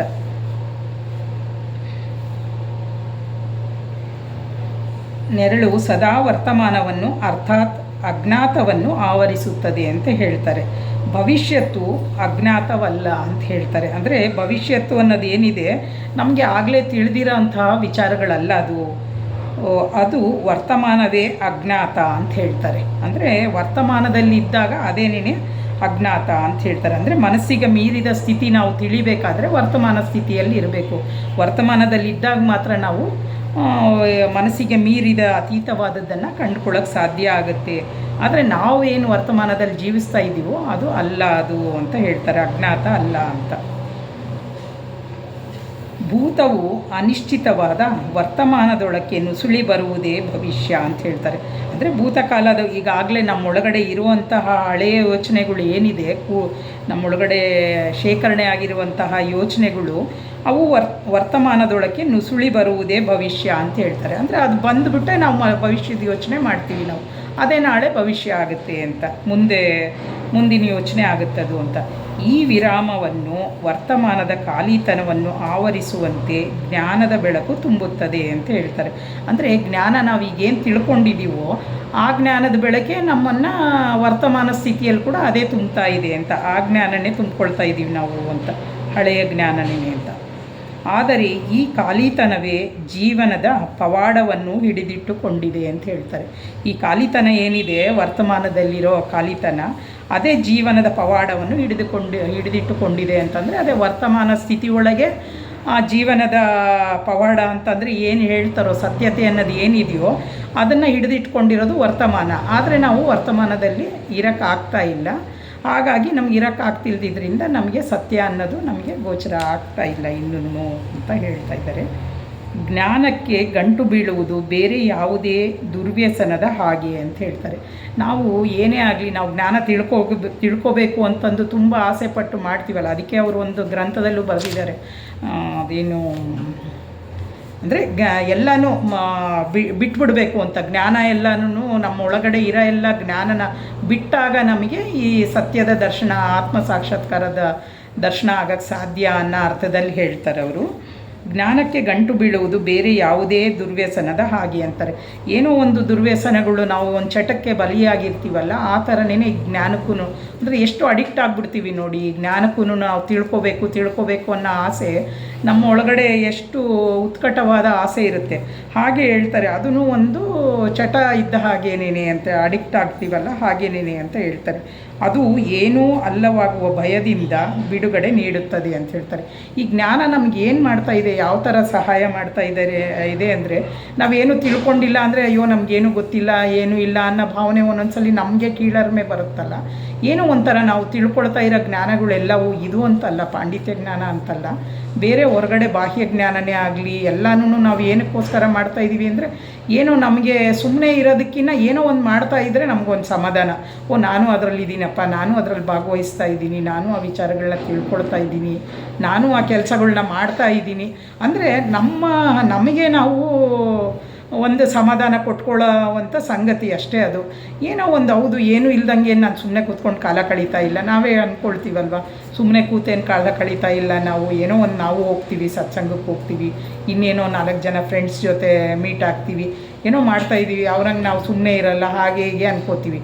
ಎಲ್ಲನೂ ಅವ್ರು ಹೇಳೋದೇನು ಅಂದರೆ ಇದೆಲ್ಲ ಏನೋ ಒಂದು ನಮ್ಮನ್ನು ನಾವು ಸಮಾಧಾನ ಪಡಿಸ್ಕೊಳ್ಳೋ ರೀತಿ ಅದು ಅಂತ ಹೇಳ್ತಾರೆ. ಅದು ಏನೂ ಅಲ್ಲವಾಗುವ ಭಯದಿಂದ ಬಿಡುಗಡೆ ನೀಡುತ್ತದೆ ಅಂತಾರೆ. ನಾವೇನು ಜ್ಞಾನ ತಿಳ್ಕೊಳ್ತೀವೋ ಅಂದರೆ ನನಗೇನು ಗೊತ್ತಿಲ್ಲ ಅನ್ನೋದು ಒಂದು ಭಯ ಇರುತ್ತೆ ನಮ್ಮೊಳಗಡೆ, ಅಯ್ಯೋ ನನಗೇನು ತಿಳಿದೇ ಇಲ್ಲ, ಏನು ಮಾಡಬೇಕು ಅಂತ ಗೊತ್ತಿಲ್ಲ ಅಂತ ಭಯ ಇರುತ್ತಲ್ಲ, ಆ ಭಯದಿಂದ ಬಿಡುಗಡೆ ಕೊಡುತ್ತಷ್ಟೇನೇ ಈ ಜ್ಞಾನ ಅಂತ ಹೇಳ್ತಾ ಇದ್ದಾರೆ. ಹತಾಶೆ, ಮತ್ತು ಮುಂದುವರೆದು ಅವರೇ ಹೇಳ್ತಾರೆ ನೋಡಿ, ಯಾವ ಭಯ ನಮ್ಮಲ್ಲಿದೆ ಅಂದರೆ ಹತಾಶೆ, ಏಕಾಂಗಿತನ ಮತ್ತು ಖಾಲಿತನದ ಭಯದಿಂದ ಬಿಡುಗಡೆ ಒದಗಿಸುತ್ತದೆ. ಅಂದರೆ ಹತಾಶೆ ಆಗ್ತೀವಿ, ನಮಗೇನು ಗೊತ್ತಿಲ್ಲ, ಏನೂ ಬರಲ್ಲ ಅಂತಂದರೆ ನಮಗೊಂಥರ ಮನಸ್ಸಿಗೆ ಬೇಜಾರಾಗಿ ಖಿನ್ನತೆ ಒಳಗಾಗ್ತೀವಿ, ನಾವು ಹತಾಶೆಗೆ ಒಳಪಡ್ತೀವಿ. ಆಮೇಲೆ ಏಕಾಂಗಿತನ ಕಾಡುತ್ತೆ ನಮಗೆ, ಸುಮ್ಮನೆ ಇದ್ದರೆ ಒಬ್ಬರೇ ಇದ್ದರೆ ಏನೋ ಒಂಥರ ನಮಗೆ ಇದಿರಲ್ಲ, ಸಮಾಧಾನ ಇರಲ್ಲ, ಹಾಗಾಗಿ ಏಕಾಂಗಿತನದ ಭಾವನೆ ಕಾಡುತ್ತೆ. ಆಮೇಲೆ ಖಾಲಿತನದ ಭಾವನೆಯೂ ಕಾಡುತ್ತೆ. ಈ ಭಯಗಳಿಂದ ಬಿಡುಗಡೆ ಹೊಂದೋದಕ್ಕೋಸ್ಕರ ನಾವು ಜ್ಞಾನನ ಉಪಯೋಗಿಸ್ಕೊಳ್ತೀವಿ ಅಂತ ಹೇಳ್ತಾರೆ. ಜ್ಞಾನ ಅನ್ನೋದು ಆ ಬಿಡುಗಡೆಗೆ ಒದಗಿಸುತ್ತದೆ ಅಂತ ಹೇಳ್ತಾರೆ. ಆ ಥರ ಬಿಡುಗಡೆ ಒದಗಿಸುತ್ತೆ ಅಂತ. ಜ್ಞಾನದ ಬೆಳಕು ಎಂಬುದು ನಾಜೂಕಿನ ಹೊದಿಕೆ ಅಂತ ಹೇಳ್ತಾರೆ. ಅಂದರೆ ಬಹಳ ನಾಜೂಕಾದ ಹೊದಿಕೆ ಇದು ಜ್ಞಾನದ ಬೆಳಕು ಅಂತ ನಾವೇನು ಅನ್ಕೋತಾ ಇದ್ದೀವಿ, ಅದು ನಾಜೂಕಿನ ಹೊದಿಕೆ ಅಂತಾರೆ. ಹೊದಿಕೆಯ ಒಳಗೆ ಕತ್ತಲಿದೆ. ನಾವು ಅಂದ್ಕೊಳ್ತಾ ಇದ್ದೀವಿ ಎಷ್ಟು ಜ್ಞಾನ ತಿಳ್ಕೊಂಡಿದ್ದೀವಪ್ಪ, ಇನ್ನೊಬ್ಬರನ್ನ ಯಾರು ಕಂಪೇರ್ ಮಾಡಿ ಅವ್ರಿಗಿನ್ನೂ ನಮ್ಗೆ ಎಷ್ಟೋ ಗೊತ್ತಿದೆ, ಏನೋ ಸತ್ಸಂಗಕ್ಕೆ ಹೋಗ್ತೀವಿ, ಒಂದು 4 ಗ್ರಂಥಗಳು ಓದ್ತೀವಿ, ವಿಚಾರಗಳು ಕೇಳ್ತೀವಿ, ಎಲ್ಲ ತಿಳ್ಕೊಳ್ತೀವಿ, ನಾವು ನಮ್ಮೊಳಗೂ ಎಷ್ಟೋ ಒಂಚೂರು ಜ್ಞಾನ ಬಂದಿದೆ ಅಂತ ಅಂತೀವಿ. ಆ ಜ್ಞಾನ ಅವಶ್ಯಕತೆ ಇದೆ, ಇಲ್ಲ ಅಂತ ಹೇಳ್ತಿಲ್ಲ. ಯಾಕಂದರೆ ನಮ್ಮನ್ನು ನಾವು ಬದಲಾಯಿಸ್ಕೋಬೇಕಾದ್ರೆ ಆ ಜ್ಞಾನನೇ ಗೊತ್ತಿಲ್ಲ ಅಂದರೆ ನಾವು ಮುಂದುವರಿಯೋಕ್ಕಾಗೋದು ಇಲ್ಲ, ನಮ್ಮೊಳಗಡೆ ನಾವು ಬದಲಾವಣೆ ತಂದುಕೊಳ್ಳೋಕ್ಕಾಗೋದು ಇಲ್ಲ. ನಾವು ಜೀವನದಲ್ಲಿ ಹೇಗಿರ್ತೀವೋ ನಮಗೆ ಗೊತ್ತಿರೋದೇ ಸರಿ ಇದೆ, ಹೌದು ನಮಗೇನು ತಿಳಿದಿದೆಯೋ ಅದೇ ಸರಿ ಇದೆ ಅಂದ್ಕೊಂಡು ಹಾಗೆ ಮುಂದುವರಿತಾ ಹೋಗ್ತೀವಿ. ಅದರಿಂದ ನಾವೇನೂ ಬದಲಾಗೋಕ್ಕಾಗಲ್ಲ. ಈ ಆತ್ಮಜ್ಞಾನ ಎಲ್ಲ ತಿಳ್ಕೊಳ್ತಾ ಅಟ್ಲೀಸ್ಟ್ ಆ ಜ್ಞಾನದ ಸಹಾಯದಿಂದ ನಮ್ಮನ್ನು ನಾವು ಬದಲಾಯಿಸ್ಕೊಳ್ಳೋ ಪ್ರಯತ್ನ ಮಾಡ್ತೀವಿ. ಒಳ್ಳೆಯದ್ರ ಕಡೆ ಗಮನ ಕೊಡ್ತೀವಿ. ಅವೆಲ್ಲ ಮಾಡ್ಕೊಳ್ತಾ ನಮ್ಮನ್ನು ನಾವು ಬದಲಾಯಿಸ್ಕೊಳ್ಳೋ ಪ್ರಯತ್ನ ಅಂತೂ ನಡೆಯುತ್ತೆ, ಅದೆಲ್ಲ ಒಳ್ಳೆಯದೇನೇ. ಆದರೂ ಇವ್ರು ಹೇಳೋದೇನು, ಅಷ್ಟೇ ಜ್ಞಾನ ಸಾಕಾಗಲ್ಲ ಅಂತ. ಜೆ ಕೆ ಅವ್ರು ಹೇಳೋದೇನು ಅಂದರೆ, ಆ ಜ್ಞಾನ ತಿಳ್ಕೊಬೇಡಿ ಅಂತ ಹೇಳಲ್ಲ, ಅದನ್ನು ಮೀರಿ ಹೋಗಬೇಕಾಗಿದೆ.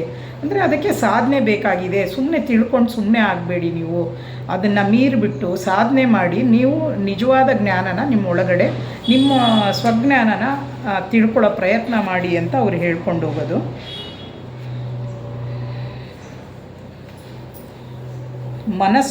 ಏನೇ ನಾವು ಜ್ಞಾನ ತಿಳ್ಕೊಂಡ್ರೂ ಬೆಳಕು, ಜ್ಞಾನದ ಬೆಳಕು ಎಂಬುದು ನಾಜೂಕಿನ ಹೊದಿಕೆಯ ಒಳಗೆ ಕತ್ತಲಿದೆ ಅಂತ ಹೇಳ್ತಾರೆ. ಅಂದರೆ ನಾವು ಎಷ್ಟೇ ಜ್ಞಾನ ತಿಳ್ಕೊಂಡ್ರೂ ನಾವು ಇನ್ನೂ ಅಜ್ಞಾನದಲ್ಲೇ ಇದ್ದೀವಿ. ಕತ್ತಲೆ ಅಂದರೆ ಅಜ್ಞಾನ ಅಂತ. ಅಜ್ಞಾನದಿಂದ ನಮಗೆ ಹೊರಗಡೆ ಬರೋಕ್ಕಾಗಿಲ್ಲ, ಇನ್ನೂ ನಾವು ಅದರಲ್ಲೇ ಇದ್ದೀವಿ ಅಂತ ಹೇಳ್ತಾರೆ. ಮನಸ್ಸು ಈ ಕತ್ತಲನ್ನು ಭೇದಿಸಲಾರದು. ಅಂದರೆ ಮನಸ್ಸಿನ ಇದೆಲ್ಲ ನಡೀತಾ ಇರೋದು ಯಾವ ಕ್ಷೇತ್ರದಲ್ಲಿ? ಮನಸ್ಸಿನ ಕ್ಷೇತ್ರದಲ್ಲೇ. ನಾವು ಏನೇನು ತಿಳ್ಕೊಳ್ತಾ ಇದ್ದೀವಿ, ಏನೇನು ಮಾಡ್ತಾ ಇದ್ದೀವಿ, ಈಗ ಮಾಡ್ತಿರೋ ಕೆಲಸ ಆಗಲಿ, ನಾವು ತಿಳ್ಕೊಳ್ತಾ ಇರೋ ವಿಚಾರಗಳಾಗಲಿ, ಎಲ್ಲನೂ ನಾವು ಏನು ಮಾಡ್ತಾ ಇದ್ದೀವಿ, ನಮ್ಮ ಪ್ರಯತ್ನ ಸ್ವಜ್ಞಾನದಿಂದ ನಾವು ತಿಳ್ಕೊಂಡಿದ್ದಲ್ಲ. ಅದು ಇನ್ನೊಬ್ಬರು ತಿಳಿದಿದ್ದಾರೆ. ಇವಾಗ ನಾನು ಮಾಡ್ತಾ ಇರೋದು ಅದೇ ಕೆಲಸನೇ. ಅವರು ಬರೆದಿದ್ದಾರೆ ಆ ಗ್ರಂಥನ, ಅವರೇನು ಹೇಳಿದರು ಅನ್ನೋದು ಅವರು ಸ್ವಂತ ಜ್ಞಾನವಾಗಿ ತಿಳ್ಕೊಂಡು ಅವರು ನಮಗೆ ವಿಚಾರನ ಕೊಡ್ತಾ ಇದ್ದಾರೆ. ಆದರೆ ನಾನು ಅವರು ಇದನ್ನು ನನಗೆ ತಿಳಿದ ಮಟ್ಟಿಗೆ ನಾನು ಅರ್ಥ ಮಾಡಿಕೊಂಡು ನಾನು ಹೇಳ್ತಾ ಇದ್ದೀನಿ. ಹಾಗಾಗಿ ಅದು ನನ್ನ ಜ್ಞಾನ ಆಗಿರಲ್ಲ. ಅದಕ್ಕೆ ಅವರು ಹೇಳ್ತಾರೆ, ನಾವು ಎಷ್ಟೇ ಮಾಡಿದ್ರೂ ಆ ಜ್ಞಾನದಿಂದ ಮನಸ್ಸು ಈ ಕತ್ತಲನ್ನು ಭೇದಿಸಲಾರದು. ನಾವು ಮನಸ್ಸಿನ ಪ್ರತಿಯೊಂದನ್ನು ನಾವು ಮನಸ್ಸಿನ ಮೂಲಕನೇ ನಾವು ಅರ್ಥ ಮಾಡ್ಕೊಳ್ತಾ ಇರೋದು, ಪ್ರಯತ್ನ ಮಾಡ್ತಿರೋದು ನಾವು ಮನಸ್ಸಿನ ಮೂಲಕನೇ ಪ್ರಯತ್ನ ಮಾಡ್ತಾ ಇದ್ದೀವಿ. ಹಾಗಾಗಿ ಅವ್ರು ಹೇಳೋದು, ಈ ಮನಸ್ಸು ಈ ಕತ್ತಲನ್ನು ಭೇದಿಸಲಾರದು. ಅಂದರೆ ಅದಕ್ಕೆ ಒಂದು ಇದಿದೆ, ಮಿತಿ ಇದೆ ಮನಸ್ಸಿಗೆ. ಅದನ್ನು ಮೀರಿ ಹೋಗೋಕ್ಕೆ ಮನಸ್ಸಿಗೆ ಸಾಧ್ಯ ಇಲ್ಲ. ಹಾಗಾಗಿ ಆ ಮಿತಿ ಒಳಗೇ ಯೋಚನೆ ಮಾಡುತ್ತೆ. ಅದಕ್ಕೆ ಏನಾದರೂ ಉತ್ತರಗಳು ಬೇಕಿದ್ರೆ ಆ ಮಿತಿ ಒಳಗೇನೆ ಸ್ವಲ್ಪ ಹಿಂದೆ ಮುಂದೆ ಮಾಡಿ ಉತ್ತರನೂ ಕಂಡುಕೊಳ್ತೀವಿ. ಅದ್ರ ಯೋಚನೆ ಒಳಗೆ ನಾವು ಕಾರ್ಯನೂ ನಿರ್ವಹಿಸ್ತೀವಿ. ಏನು ಮಾಡಬೇಕು, ಹೀಗೆ ಮಾಡಿದರೆ ಹೇಗೆ ಅಂತ ಯೋಚನೆ ಮಾಡೋದು ಮನಸ್ಸಿನ ಮೂಲಕನೇ. ನಮ್ಮ ಕಾರ್ಯ ಕೈಗೊಳ್ಳೋದು ಮನಸ್ಸಿನ ರೀತಿ ಒಳಗೆ. ಅದು ಏನು ಹೇಳುತ್ತೋ, ಮನಸ್ಸು ಏನು ಹೇಳುತ್ತೋ ಅದೇ ರೀತಿಯಲ್ಲಿ ಕಾರ್ಯ ಮಾಡ್ತೀವಿ. ಹಾಗಾಗಿ ಅದನ್ನು ಮೀರಿ ನಾವು ಹೋಗೋಕ್ಕೆ ಸಾಧ್ಯ ಆಗ್ತಾ ಇಲ್ಲ ಅಂತ ಹೇಳ್ತಾರೆ. ಅಂದರೆ ಈ ಅಜ್ಞಾನದಿಂದ ನಾವು ಹೊರಗಡೆ ಇನ್ನೂ ಬರೋಕ್ಕೆ ಸಾಧ್ಯ ಆಗ್ತಾ ಇಲ್ಲ, ಯಾಕಂದರೆ ಮನಸ್ಸಿನ ಕ್ಷೇತ್ರದಲ್ಲೇ ಕೆಲಸ ಮಾಡ್ತಾ ಇದ್ದೀವಿ ನಾವು ಅಂತ. ಈ ಅಜ್ಞಾತದ ಬಗ್ಗೆ ಮನಸ್ಸು ಗಾಬರಿಗೊಂಡಿದೆ ಅಂತ ಹೇಳ್ತಾರೆ. ಅಂದರೆ ಅಜ್ಞಾತ ಅನ್ನೋದು ಏನಿದೆ, ಆ ಮನಸ್ಸಿಗೆ ಮೀರಿದ ವಿಷಯ, ಮನಸ್ಸಿಗೆ ಅತೀತವಾಗಿದ್ದು ಏನಿದೆಯೋ ಅದು, ಅದರಿಂದ ಮನಸ್ಸು ಗಾಬರಿಗೊಂಡಿದೆ ಅಂತ. ಅಂದರೆ ಮನಸ್ಸಿಗೆ ಈಗೇನೋ ಒಂಥರ ಅದೇನೇ ನಮ್ಮನ್ನು ಆಳ್ಕೊಂಡು ಬಂದ್ಬಿಟ್ಟಿದೆ. ಅದು ನಾವು ಮನಸ್ಸನ್ನು ಇದು ಮಾಡೋದಕ್ಕಿಂತ ಮೊದಲಿಂದ ಅದೇ ಹೇಳ್ತಾರಲ್ಲ, ಕೆಲಸದವ್ರನ್ನ ಓನರು ಕೆಲಸದವ್ರನ್ನ ಇದು ಮಾಡಬೇಕಂತೆ, ಆದರೆ ಆಳುಗಳೇ ಓನರ್ನ ಹಿಡಿತದಲ್ಲಿ ಇಟ್ಕೊಂಡಿದ್ದಾರೆ ಅಂತ. ಹಾಗೆ ನಮ್ಮ ಮನಸ್ಸು ಏನು ಮಾಡಿಬಿಟ್ಟಿದೆ, ಆ ಮನಸ್ಸು ಏನು ಹೇಳ್ತದೋ ಅದನ್ನೆಲ್ಲ ನಾವು ಮಾಡ್ತಾಯಿದ್ದೀವಿ. ನಮ್ಮನ್ನು ಮನಸ್ಸು ಹಿಡಿದಿಟ್ಕೊಂಡ್ಬಿಟ್ಟಿದೆ. ಆ ಥರನೇ ಮನಸ್ಸು ಹೇಳ್ದಂಗೆ ನಾವು ಕೇಳ್ತಾ ಇದ್ದೀವಿ. ಆದರೆ ನಾವು ಹೇಳ್ದಂಗೆ ಮನಸ್ಸು ಕೇಳೋ ಥರ ನಾವು ಸಾಧನೆ ಮೂಲಕ ಎಲ್ಲ ಮಾಡ್ಕೊತ ಹೋದಾಗ, ನಾವು ಹೇಳ್ದಾಗೆ ಆ ಮನಸ್ಸು ಕೇಳೋ ರೀತಿ ಮಾಡಿದಾಗ ಆವಾಗ ಅದರದ್ದು ಮನಸ್ಸು ನಮಗೆ ಸಹಕರಿಸುತ್ತೆ. ನಾವು ಏನು ಸಾಧನೆ ಮಾಡಬೇಕು ಅಂತಿದ್ದೀವಿ, ಮುಂದುವರಿಬೇಕು ಅಂತಿದ್ದೀವೋ ಅದನ್ನೆಲ್ಲ ಅದಕ್ಕೆ ಸರಿಯಾದ ರೀತಿ ಒಳಗೆ ಸಹಕರಿಸುತ್ತೆ. ಇಲ್ಲ ಅಂದರೆ ಏನು ಮಾಡುತ್ತೆ, ಅದು ಹೇಳ್ದಂಗೆ ನಾವು ಕೇಳ್ಕೊಂಡು ಒಟ್ಟು ಅದು ಏನು ಮಾಡೋಣ ಅಂತ ಅನಿಸುತ್ತೋ ಒಟ್ಟು ಅದಕ್ಕೆ ಸರಿ ಇರೋ ಅಂಥ ಭಾವನೆ ಇಷ್ಟು ದಿನದಿಂದ ನಾವು ಎಲ್ಲ ಮಾಡಿಟ್ಬಿಟ್ಟಿದ್ದೀವಿ. ಮನಸ್ಸಿಗೆ ಆ ಥರ ಟ್ರೈನ್ ಮಾಡಿಬಿಟ್ಟಿದ್ದೀವಿ ನಾವೇನೇ. ಅದು ಬೇರೆ ಯಾರು ಮಾಡಿರಲ್ಲ. ಎಷ್ಟೋ ಜನ್ಮಗಳಿಂದ ನಾವೇ ಮನಸ್ಸಿಗೆ ಆ ಥರ ಎಲ್ಲ ಟ್ರೈನಿಂಗ್ ಕೊಟ್ಟಿರೋದ್ರಿಂದ ಅದು ಈಗಲೂ ಅದೇ ಮಾಡ್ತಾ ಇದೆ. ಅಷ್ಟು ಫ್ರೀ ಬಿಟ್ಬಿಟ್ಟಿದ್ದೀವಿ ನಾವು ಮನಸ್ಸನ್ನು. ಅದು ಹೇಳ್ದಂಗೆ ನಾವು ಕೇಳ್ಕೊಂಡು ಬಂದಿದ್ದೀವಿ. ಈಗಲೂ ನಾವು ಅದನ್ನೇ ಮಾಡ್ಕೊಂಡು ಹೋಗ್ತಾ ಇದ್ದೀವಿ. ಆದರೆ ಬದಲಾಯಿಸಬೇಕು ಅಂತಂದರೆ ಕಷ್ಟ ಆಗ್ತಾ ಇದೆ ನಮಗೆ. ಅದಕ್ಕೆ ಮನಸ್ಸಿಗೆ ಗಾಬರಿ ಆಗುತ್ತೆ ಅಂತ ಹೇಳ್ತಾ ಇದ್ದಾರೆ. ಅಂದರೆ ಅದೇನಿದೆಯೋ ಆ ಸ್ಥಿತಿ ಒಳಗೆ ಅದನ್ನು ಮೀರಿ ಹೋಗ್ಬಿಟ್ರೆ ಮನಸ್ಸಿಗೇನು ಆಹಾರ ಸಿಗಲ್ವಲ್ಲ. ಹಾಗಾಗಿ ನಾವು ಏನೋ ಯೋಚನೆ ಮಾಡೋದಾಗಲಿ ಏನೇ ಆಗಲಿ ಅದನ್ನು ಮೀರಿ ಹೋದಾಗ ಮನಸ್ಸಿಗೆ ಇದು ಕಡಿಮೆ ಆಗಿಬಿಡುತ್ತೆ. ಅದಕ್ಕೆ ಮನಸ್ಸು ಗಾಬರಿಗೊಂಡಿದೆ ಅಂತ ಹೇಳ್ತಾರೆ. ಆದುದರಿಂದಲೇ ಅದು ಜ್ಞಾನ ಅಂತ ಹೇಳ್ತಾರೆ. ಅದಕ್ಕೆ ಮನಸ್ಸಿನ ಮಿತಿಯೊಳಗಿರೋದಕ್ಕೆ ಜ್ಞಾನ ಅಂತ ಹೇಳ್ತೀವಿ ಅಂತ ಹೇಳ್ತಾರೆ. ಅದರ ತತ್ವಗಳು, ಭರವಸೆಗಳು ಹಾಗೂ ಕಲ್ಪನೆಗಳು ಇತ್ಯಾದಿ ಲೋಕಕ್ಕೆ ಪಲಾಯನ ಮಾಡುತ್ತವೆ. ಅದೇ ಮನಸ್ಸಿನಿಂದ ಯೋಚನೆ ಮಾಡುವಂತಹ ಜ್ಞಾನ ಏನು ನಾವು ತಿಳ್ಕೊಳ್ತಾ ಇದ್ದೀವೋ ಮನಸ್ಸಿನ ಮೂಲಕ, ಮನಸ್ಸಿನ ಸೀಮಿತತೆಗೆ ಇದಾಗಿರುವಂತಹ ಜ್ಞಾನ ಮತ್ತು ಅದರ ತತ್ವಗಳು, ಭರವಸೆಗಳು ಹಾಗೂ ಕಲ್ಪನೆಗಳು ಇತ್ಯಾದಿ ಲೋಕಕ್ಕೆ ಪಲಾಯನ ಮಾಡುತ್ತವೆ ಅಂತ ಹೇಳ್ತಾರೆ. ಅಂದರೆ ಇವೆಲ್ಲ ಅದೇ ಮನಸ್ಸು ಇದೆಲ್ಲ ಮಾಡ್ತಾ ಇರುತ್ತೆ ಅಂತ ಹೇಳ್ತಾರೆ. ಅಂದರೆ ಅದು ಒಂದು ಪಲಾಯನವಾದ ಅಂತ. ಅಂದರೆ ನಮ್ಮನ್ನು ನಾವು ರಕ್ಷಣೆ ಮಾಡ್ಕೊಳ್ಳೋದಕ್ಕೆ, ನಮ್ಮನ್ನು ನಾವು ಏನೋ ತಿಳ್ಕೊಂಡಿದ್ದೀವಿ ಮಾಡಿದ್ದೀವಿ ಅಂತ ಅಂದ್ಕೊಳ್ಳೋದಕ್ಕೆ ಅದು ಒಂದು ಪಲಾಯನ ಮಾಡೋಕ್ಕೆ ಒಂದು ದಾರಿ ಅದು ಅಂತ ಹೇಳ್ತಾರೆ. ಆದರೆ ಜ್ಞಾನವೇ ಅಜ್ಞಾತದ ಗ್ರಹಿಕೆಗೆ ಅಡಚಣೆ ಅಂತ ಹೇಳ್ತಾರೆ. ಅಂದರೆ ನಾವು ಏನು ಜ್ಞಾನ ತಿಳ್ಕೊಳ್ತಾ ಇದ್ದೀವಿ ಅಂತೀವೋ, ನಮ್ಮ ಜ್ಞಾನನೇ ನಾವು ತಿಳ್ಕೊಂಡಿರೋವಂಥ ಜ್ಞಾನನೇ ಅಜ್ಞಾತ ಅಂದರೆ ಮನಸ್ಸಿಗೆ ಮೀರಿದ್ದಕ್ಕೆ, ಮನಸ್ಸಿಗೆ ಅತೀತವಾಗಿ ಹೋಗೋದಕ್ಕೆ ಅದೇ ಅಡ್ಡಿಯಾಗಿದೆ ಅಂತ.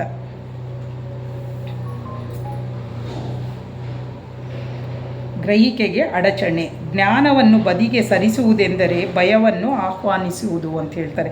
ಅಂದರೆ ಈ ಜ್ಞಾನ ನಮಗೇನು ಗೊತ್ತಿದೆಯೋ ಆ ಜ್ಞಾನನ, ಪಾಂಡಿತ್ಯ ಜ್ಞಾನನ ನಾವು ಬದಿಗೆ ಸರಿಸುವುದೆಂದರೆ, ನಮಗೆ ತಿಳಿದಿರುವಂತಹ ಮನಸ್ಸಿನ ಮೂಲಕ ತಿಳ್ಕೊಂಡಿರುವಂಥ ಜ್ಞಾನನ ಇಲ್ದಂಗೆ ಮಾಡ್ಕೋಬೇಕು ಅಂದರೆ ಅದನ್ನು ಭಯವನ್ನು ಆಹ್ವಾನಿಸಿದಂತೆ ಅಂತ ಹೇಳ್ತಾರೆ.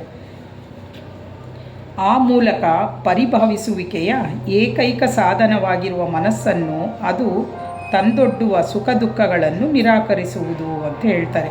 ಅಂದರೆ ಆ ಮೂಲಕ ಪರಿಭಾವಿಸುವಿಕೆಯ ಏಕೈಕ ಸಾಧನವಾಗಿರುವ ಮನಸ್ಸನ್ನು, ಅಂದರೆ ಅದಕ್ಕೆ ಸಾಧನ ಏನು ಅಂದರೆ ಮನಸ್ಸು. ನಾವು ಮನಸ್ಸಿನ ಮೂಲಕನೇ ತಿಳ್ಕೋಬೇಕು. ಇವಾಗ ಮುಂದುವರಿಬೇಕಾದ್ರೂ ನಮಗೆ ಮನಸ್ಸಿನ ಅವಶ್ಯಕತೆ ಇದೆ. ಮನಸ್ಸಿಲ್ಲ ಅಂತಂದರೆ ನಾವು ಮನಸ್ಸನ್ನು ಮೀರಿ ಹೋಗೋಕ್ಕೂ ಆಗಲ್ಲ. ಮನಸ್ಸಿನ ಮೀರಿ ಹೋಗಬೇಕಾದ್ರೂ ಮನಸ್ಸಿನ ಸಹಾಯದಿಂದನೇ ನಾವು ಹೋಗಬೇಕಾಗಿದೆ. ಅದಕ್ಕೆ ಅವ್ರು ಹೇಳ್ತಾರೆ, ಆ ಮೂಲಕ ಪರಿಭಾವಿಸುವಿಕೆಯ ಏಕೈಕ ಸಾಧನವಾಗಿರುವ ಮನಸ್ಸನ್ನು ಅದು ತಂದೊಡ್ಡುವ ಸುಖ ದುಃಖಗಳನ್ನು ನಿರಾಕರಿಸುವುದು. ಅಂದರೆ ಮನಸ್ಸು ಏನು ವೈರಾಗ್ಯ ಭಾವನೆ ಬರಬೇಕಾಗಿದೆ. ಅಲ್ಲಿ ಏನು ಅಂದರೆ ನಮ್ಮಲ್ಲಿ ಸ್ವಲ್ಪ ಎಲ್ಲ ಇದ್ದು ನಾವು ಏನು ಮಾಡಿದರೂ ಅನುಭವಿಸ್ಕೊಳ್ತಾ ಇರೋದು, ಆದರೆ ಅದನ್ನೇ ನಾವು ಅದಕ್ಕೆ ಅಂಟ್ಕೋಬಾರ್ದು ಅಂತ, ಸುಖ ದುಃಖಗಳನ್ನು ನಿರಾಕರಿಸುವುದು ಅಂತ ಹೇಳ್ತಾರೆ. ಜ್ಞಾನವನ್ನು ಹೀಗೆ ಪಕ್ಕಕ್ಕೆ ಸರಿಸುವುದು ಅಷ್ಟು ಸುಲಭವಲ್ಲ. ಅದನ್ನು ಅವ್ರು ಹೇಳ್ತಾರೆ. ಜ್ಞಾನನ ಪಕ್ಕಕ್ಕೆ ಸರಿಸಿ ಅಂತಾರೆ. ಆ ಪಕ್ಕಕ್ಕೆ ಸರಿಸೋದೂ ಜ್ಞಾನ ಇಲ್ದಂಗೆ ಮಾಡ್ಕೊಳ್ಳೋದೂ ಅಷ್ಟು ಸುಲಭ ಏನಲ್ಲ ಅದು ಅಂತ ಹೇಳ್ತಾರೆ. ಅಜ್ಞಾನಿಯಾಗಿರುವುದೆಂದರೆ ಜ್ಞಾನದಿಂದ ಮುಕ್ತವಾಗುವುದೆಂದಲ್ಲ ಅಂತ ಹೇಳ್ತಾರೆ. ಅಂದರೆ ಜ್ಞಾನದಿಂದ ಮುಕ್ತವಾಗೋದಲ್ಲ ಅಜ್ಞಾನಿ ಅಂತಂದರೆ, ಜ್ಞಾನ ಇಲ್ದಂಗೆ ಮಾಡ್ಕೊಂಬಿಟ್ರೆ ಅಜ್ಞಾನ ಅನ್ನೋದು ಹೋಗುತ್ತೆ ಅನ್ನೋದು ಅರ್ಥ ಅಲ್ಲ ಅಂತ ಹೇಳ್ತಾರೆ. ಅಜ್ಞಾನವೆಂಬುದು ಆತ್ಮದ ಅರಿವಿನ ಕೊರತೆ ಅಂತ ಹೇಳ್ತಾರೆ. ಅಂದರೆ ಆತ್ಮದ ಬಗ್ಗೆ ನಾವು ಏನು ತಿಳ್ಕೊಂಡಿಲ್ಲ ಅಂದರೆ ಅದೇ ಅಜ್ಞಾನ ಅಂತ ಹೇಳ್ತಾರೆ. ಅಜ್ಞಾನ ಅನ್ನೋದು ಆತ್ಮದ ಅರಿವಿನ ಕೊರತೆ ಅಂತ. ಆತ್ಮನ್ನು ನಾವು ಅರ್ಥ ಮಾಡ್ಕೊಳ್ಳೋವರೆಗೂ ಅದು ಅಜ್ಞಾನದ ಸ್ಥಿತಿಯಲ್ಲಿದೆ, ನಮ್ಮ ಮನಸ್ಸು ಅಜ್ಞಾನದ ಸ್ಥಿತಿಯಲ್ಲಿದೆ ಅಂತ. ಯಾವಾಗ ನಮಗೆ ಆತ್ಮದ ಅರಿವು ಬರುತ್ತೋ, ಅಂದರೆ ಅದನ್ನು ಅರ್ಥ ಮಾಡ್ಕೊಳ್ತೀವೋ ಆವಾಗ ನಮಗೆ ಅಜ್ಞಾನ ಅನ್ನೋದು ಸರಿದು ಜ್ಞಾನದ ಉದಯವಾಗುತ್ತೆ ಅಂತ ಹೇಳ್ತಾರೆ. ಆತ್ಮದ ಅರಿವು ಇಲ್ಲದಿದ್ದಾಗ ಜ್ಞಾನವು ಅಜ್ಞಾನವಾಗುತ್ತದೆ ಅಂತ. ಅಂದರೆ ಆತ್ಮನ ಬಗ್ಗೆ ನಮಗೇನು ವಿಚಾರನೇ ಗೊತ್ತಿಲ್ಲ ಅಂದರೆ ಅದು ಆ ಜ್ಞಾನ, ಆತ್ಮನ ವಿಚಾರ ಗೊತ್ತಿಲ್ಲದಿದ್ದಂತಹ ಜ್ಞಾನ ಏನಿದೆ ಅದು ಅಜ್ಞಾನ ಅಂತ ಹೇಳ್ತಾ ಇದ್ದಾರೆ. ಆತ್ಮದ ಅರಿವು ಎಂದರೆ ಜ್ಞಾನದಿಂದ ಬಿಡುಗಡೆ. ಅಂದರೆ ಆತ್ಮನ ಬಗ್ಗೆ ನಾವು ಅರ್ಥಕೊಂಡಿದ್ದೀವಿ ಅಂತಂದರೆ ಅದು ಜ್ಞಾನದಿಂದ ಬಿಡುಗಡೆ. ಅದೇ ಮನಸ್ಸಾತೀತ ಸ್ಥಿತಿಗೆ ಹೋದಾಗ ಅದೇ ಜ್ಞಾನದಿಂದ ಬಿಡುಗಡೆ ಯಾವಾಗ ಸಾಧ್ಯ ಅಂದರೆ ಮನಸ್ಸಾತೀತ ಸ್ಥಿತಿಯಲ್ಲಿದ್ದಾಗ ಮಾತ್ರ ಜ್ಞಾನದಿಂದ ಬಿಡುಗಡೆ ಸಾಧ್ಯ ಅಂತ ಹೇಳ್ತಾರೆ. ಸಂಗ್ರಹದ ಕ್ರಿಯೆ ಅಥವಾ ಅರ್ಜನೆಯ ಉದ್ದೇಶವನ್ನು ಅರ್ಥ ಮಾಡಿಕೊಂಡರೆ ಮಾತ್ರವೇ ಜ್ಞಾನದಿಂದ ಬಿಡುಗಡೆ ಸಾಧ್ಯ ಅಂತ ಹೇಳ್ತಾರೆ. ಅಂದರೆ ನಾವು ಸಂಗ್ರಹ ಮಾಡ್ಕೊಳ್ಳೋ ಬುದ್ಧಿ ಏನಿದೆ ನಮಗೆ, ಅದು ಮತ್ತು ಅದನ್ನು ಬಿಡೋ ಅಂತಹ ಉದ್ದೇಶವನ್ನು ಅರ್ಥ ಮಾಡ್ಕೋಬೇಕು. ನಾವು ಅದನ್ನು ಹೇಗೆ ಬಿಡಬೇಕು ಅನ್ನೋದು ಅದನ್ನೇ ನಮಗೆ ಇತಿಹಾಸಫಿ ಹೇಳ್ಕೊಡ್ತಾ ಇರೋದು. ನಾವು ಅವುಗಳ ಮಧ್ಯೆ ಇದ್ರೂ ಅದರಿಂದ ಹೇಗೆ ಬಿಡುಗಡೆ ಪಡಿಬೋದು ಅನ್ನೋ ಅರ್ಥದಲ್ಲಿ ಅವರು ಅದನ್ನು ಕ್ಲೀನಾಗಿ ಹೇಳ್ತಾ ಇದ್ದಾರೆ. ನಮ್ಮ ಥಿಯಾಸಫಿ ಪ್ರತಿ ಗ್ರಂಥನೂ ಹೇಳ್ತಾ ಇರೋದು, ನಮ್ಮನ್ನೇನು ವೈರಾಗ್ಯ ಭಾವನೆ ಬರಬೇಕು ಅಂದರೆ ಇಲ್ಲದ ಸ್ಥಿತಿ ಒಳಗೆ ಇರಬೇಕು ಅಂತಾರೆ. ಎಲ್ಲನೂ ನಮಗೇನು ಬಂದಿದೆಯೋ ಎಲ್ಲದ್ರ ಮಧ್ಯೆ ನಾವು ಬದುಕ್ತಾ ಇರ್ತೀವಿ. ಎಲ್ಲರ ಮಧ್ಯೆ ಇದ್ರ ಮಧ್ಯೆ ಬದುಕ್ತಾ ಇದ್ದರೂ ಅದಕ್ಕೆ ಅಟ್ಯಾಚ್ಮೆಂಟ್ ಇರಬಾರ್ದು ಅಂತ. ಯಾವಾಗ ನಾವು ಅದಕ್ಕೆ ತುಂಬ ಅಟ್ಯಾಚ್ಮೆಂಟ್ ಬೆಳೆಸ್ಕೊಳ್ತೀವೋ, ನಮ್ಮ ಸಂಸಾರದ ಮಧ್ಯೆನೇ ಇರಬೇಕು, ಜನಗಳ ಮಧ್ಯೆನೇ ಇರಬೇಕು, ಇದರಲ್ಲೇ ಲೌಕಿಕ ಇದರಲ್ಲೇ ಜಗತ್ತಿನಲ್ಲೇ ಇದ್ದೂ ನಾವು ಅದಕ್ಕೇನು ಎಲ್ಲೋ ಹೋಗಿ ಸಾಧನೆ ಮಾಡಬೇಕಾಗಿಲ್ಲ. ಇದ್ದೂ ನಮ್ಮ ಮಾನಸಿಕ ಸ್ಥಿತಿ ಒಳಗೆ ವೈರಾಗ್ಯ ಭಾವನೆ ಬಂದಿದೆ ಅಂತ ಅಂದರೆ ಎಲ್ಲದ್ರ ಜೊತೆ ನಾವು ಅದ್ರ ಮಧ್ಯದಲ್ಲಿ ಇದ್ರೂ ನಾವು ಅದರಿಂದ ಬಿಡುಗಡೆ ಪಡೆದ ಹಾಗೆ ಅಂತ. ಅದಕ್ಕೆ ಸಂಗ್ರಹದ ಕ್ರಿಯೆ ಅಥವಾ ಅರ್ಜನೆಯ ಉದ್ದೇಶವನ್ನು ಅರ್ಥ ಮಾಡಿಕೊಂಡರೆ ಮಾತ್ರವೇ ಜ್ಞಾನದಿಂದ ಬಿಡುಗಡೆ ಸಾಧ್ಯ ಅಂತ ಹೇಳ್ತಾರೆ. ಅಂದರೆ ಇದರಿಂದ ಬಿಡುಗಡೆ ಸಾಧ್ಯ ಅನ್ನೋ ವಿಚಾರನೂ ನಮಗೆ ಗೊತ್ತಿರಬೇಕು. ಗೊತ್ತಿದ್ದು ಹೇಗೆ ಬಿಡುಗಡೆ ಅನ್ನೋದು ಅವರು ಹೇಳ್ತಾ ಇದ್ದಾರೆ. ಆ ಥರ ನಮ್ಮ ಅನುಷ್ಠಾನವೂ ಇರಬೇಕು, ಸಾಧನೆಯೂ ಇರಬೇಕು. ಎಲ್ಲ ಇದ್ದಾಗ ನಾವು ಎಲ್ಲದರ ಮಧ್ಯೆ ಇದ್ರೂ ಅದರಿಂದ ಬಿಡುಗಡೆ ಪಡೆಯೋಕ್ಕೆ ಸಾಧ್ಯ ಇದೆ ಅಂತ ಹೇಳ್ತಾರೆ. ಸಂಗ್ರಹ ಮಾಡುವ ಬುದ್ಧಿಯು ಭದ್ರವಾಗಿರುವ ನಿಶ್ಚಿತವಾಗಿರುವ ಕಾಮನೆಯ ಪ್ರತೀಕ ಅಂತ ಹೇಳ್ತಾರೆ. ಅಂದರೆ ನಾವು ಏನು ಸಂಗ್ರಹ ಮಾಡ್ಕೊಳ್ತಾ ಇದ್ದೀವೋ, ಜ್ಞಾನ ಸಂಗ್ರಹದ ಬುದ್ಧಿನೇ ಆಗಿರ್ಬೋದು, ಅಥವಾ ಇನ್ನೊಂದು ವಸ್ತು ವಿಷಯಗಳದ್ದು ಎಲ್ಲ ಯಾವುದನ್ನಾದರೂ ಸಂಗ್ರಹ ಮಾಡಿಕೊಳ್ಳಿ. ಸಂಗ್ರಹ ಮಾಡುವಂಥ ಬುದ್ಧಿ ಏನಾಗಿದೆ, ಭದ್ರವಾಗಿರುವ ನಿಶ್ಚಿತವಾಗಿರುವ ಕಾಮನೆಯ ಪ್ರತೀಕ. ಅಂದರೆ ನಮ್ಮೊಳಗಡೆ ಒಂದು ಆಸೆ ಇದೆ, ಅದು ನಾಳೆ ನಮಗೆ ಅದನ್ನೆಲ್ಲ ಕೂಡಿಟ್ರೆ ನಮಗೇನೋ ಒಂದು ಸಮಯಕ್ಕೆ ಬರುತ್ತೆ. ಇವಾಗ ಮಕ್ಕಳನ್ನ ಸರಿಯಾಗಿ ಬೆಳೆಸಿದರೆ ಮಾಡಿದರೆ ನಾಳೆ ನಮ್ಮ ಮಕ್ಕಳು ನಮ್ಮನ್ನು ನೋಡ್ಕೊಳ್ತಾರೆ ವಯಸ್ಸಾದ ಮೇಲೆ. ಈ ಥರ ನಮಗೆ ಅಪೇಕ್ಷೆಗಳು ಇದೆಯಲ್ಲ, ನಾವು ಮಾಡಿದ್ದಕ್ಕೆಲ್ಲನೂ ಒಂದು ಪ್ರತಿಫಲ ಅಪೇಕ್ಷೆ ಇಟ್ಕೊಂಡು ಮಾಡ್ತಾ ಇರ್ತೀವಲ್ಲ, ಆ ಸಂಗ್ರಹ ಬುದ್ಧಿ ಏನಾಗಿದೆ ಅದು ನಮಗೇನು ಭದ್ರತೆನ ಕೊಡ್ತಾ ಇದೆ. ಅದು ಆ ಭದ್ರತೆಗೋಸ್ಕರ ನಮಗೆ ಅದರದ ಆಸೆಗೋಸ್ಕರ ನಾವು ಈ ಥರ ಸಂಗ್ರಹಣೆ ಮಾಡ್ತಾ ಇದ್ದೀವಿ ಅಂತ ಹೇಳ್ತಾರೆ. ಈ ಥರ ಜೀವಿಸ್ತಾ ಇದ್ದೀವಿ ನಾವು ಅಂತ. ನಿಶ್ಚಿತತೆಯ ಈ ಕಾಮನೆಯು ಗುರುತಿಸಿಕೊಳ್ಳುವಿಕೆ ಹಾಗೂ ಮುಂಡನದ ಮೂಲಕ ಭಯಕ್ಕೆ ಕಾರಣವಾಗುತ್ತದೆ. ಈಗ ನಾವು ಈ ಥರ ನಡ್ಕೊಳ್ಳೋದು ಏನಕ್ಕೆ, ನಮ್ಮೊಳಗಡೆ ಯಾಕೆ ಅಂತಂದರೆ, ನಮ್ಮ ಒಳಗಡೆ ಒಂದು ಭಯ ಇದೆ ನಮಗೆ. ಆ ಭಯ ಏನೋ ಒಟ್ಟು ಹಂಗಾದರೆ ನಮ್ಗೆ ಯಾರು ನೋಡ್ಕೊಳ್ತಾರೆ, ಈ ಥರ ಆದರೆ ನಮ್ಗೆ ಹೇಗೆ ನಮ್ಮ ಜೀವನ ನಡೆಸೋದು, ಯಾವುದೋ ಒಂದು ಭಯ ಇದೆ ನಮ್ಮೊಳಗಡೆ.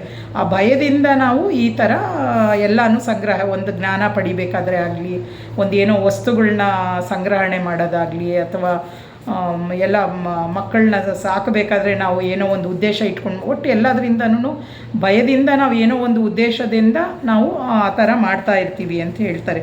ಆ ಭಯ ಇದೆ, ಅದಕ್ಕೋಸ್ಕರನೇ ನಾವು ಆ ಥರ ನಡ್ಕೊಳ್ತಾ ಇರ್ತೀವಿ ಅಂತ. ಆ ಭಯಕ್ಕೆ ಕಾರಣವಾಗುತ್ತದೆ. ಭಯವು ಪರಸ್ಪರ ಹಂಚಿಕೊಳ್ಳುವಿಕೆಯನ್ನು ನಾಶಪಡಿಸುತ್ತದೆ. ಹಂಚಿಕೊಳ್ಳುವಿಕೆ, ಪಾಲುಗಾರಿಕೆ ಇದ್ದಾಗ ಕೂಡಿಡುವುದು ಅಗತ್ಯವಿಲ್ಲ ಅಂತ ಹೇಳ್ತಾರೆ. ಅಂದರೆ ನಮ್ಮೊಳಗಡೆ ಏನು ಭಯ ಇದೆಯೋ ಆ ಭಯ ಏನಾಗುತ್ತೆ, ನಮ್ಮ ಹಂಚಿಕೊಳ್ಳುವಿಕೆಯನ್ನು ನಾಶಪಡಿಸುತ್ತದೆ. ಅಂದರೆ ವಿಶಾಲ ಮನೋಭಾವನೆಯನ್ನು ನಾಶ ಮಾಡುತ್ತೆ ಅಂತ ಹೇಳ್ತಾ ಇದ್ದಾರೆ. ಹಂಚಿಕೊಳ್ಳುವಿಕೆ, ಪಾಲುಗಾರಿಕೆ ಇದ್ದಾಗ ಕೂಡಿಡುವ ಅಗತ್ಯವಿಲ್ಲ ಅಂತ ಹೇಳ್ತಾರೆ. ಕೂಡಿಡುವುದು ತನ್ನನ್ನು ರಕ್ಷಿಸಿಕೊಳ್ಳುವ ಒಂದು ಬಗೆಯ ಪ್ರತಿರೋಧ ಅಂತ ಹೇಳ್ತಾರೆ. ನಾವೇನು ಕೂಡಿಡ್ತಾ ಇದ್ದೀವಿ ಅಂದರೆ ನಮ್ಮನ್ನು ನಾವು ರಕ್ಷಣೆ ಮಾಡ್ಕೊಳ್ಳೋದಕ್ಕೋಸ್ಕರ ಎಲ್ಲನೂ ಕೂಡಿಡೋದು ಮಾಡ್ತಾ ಇದ್ದೀವಿ ಅಂತ.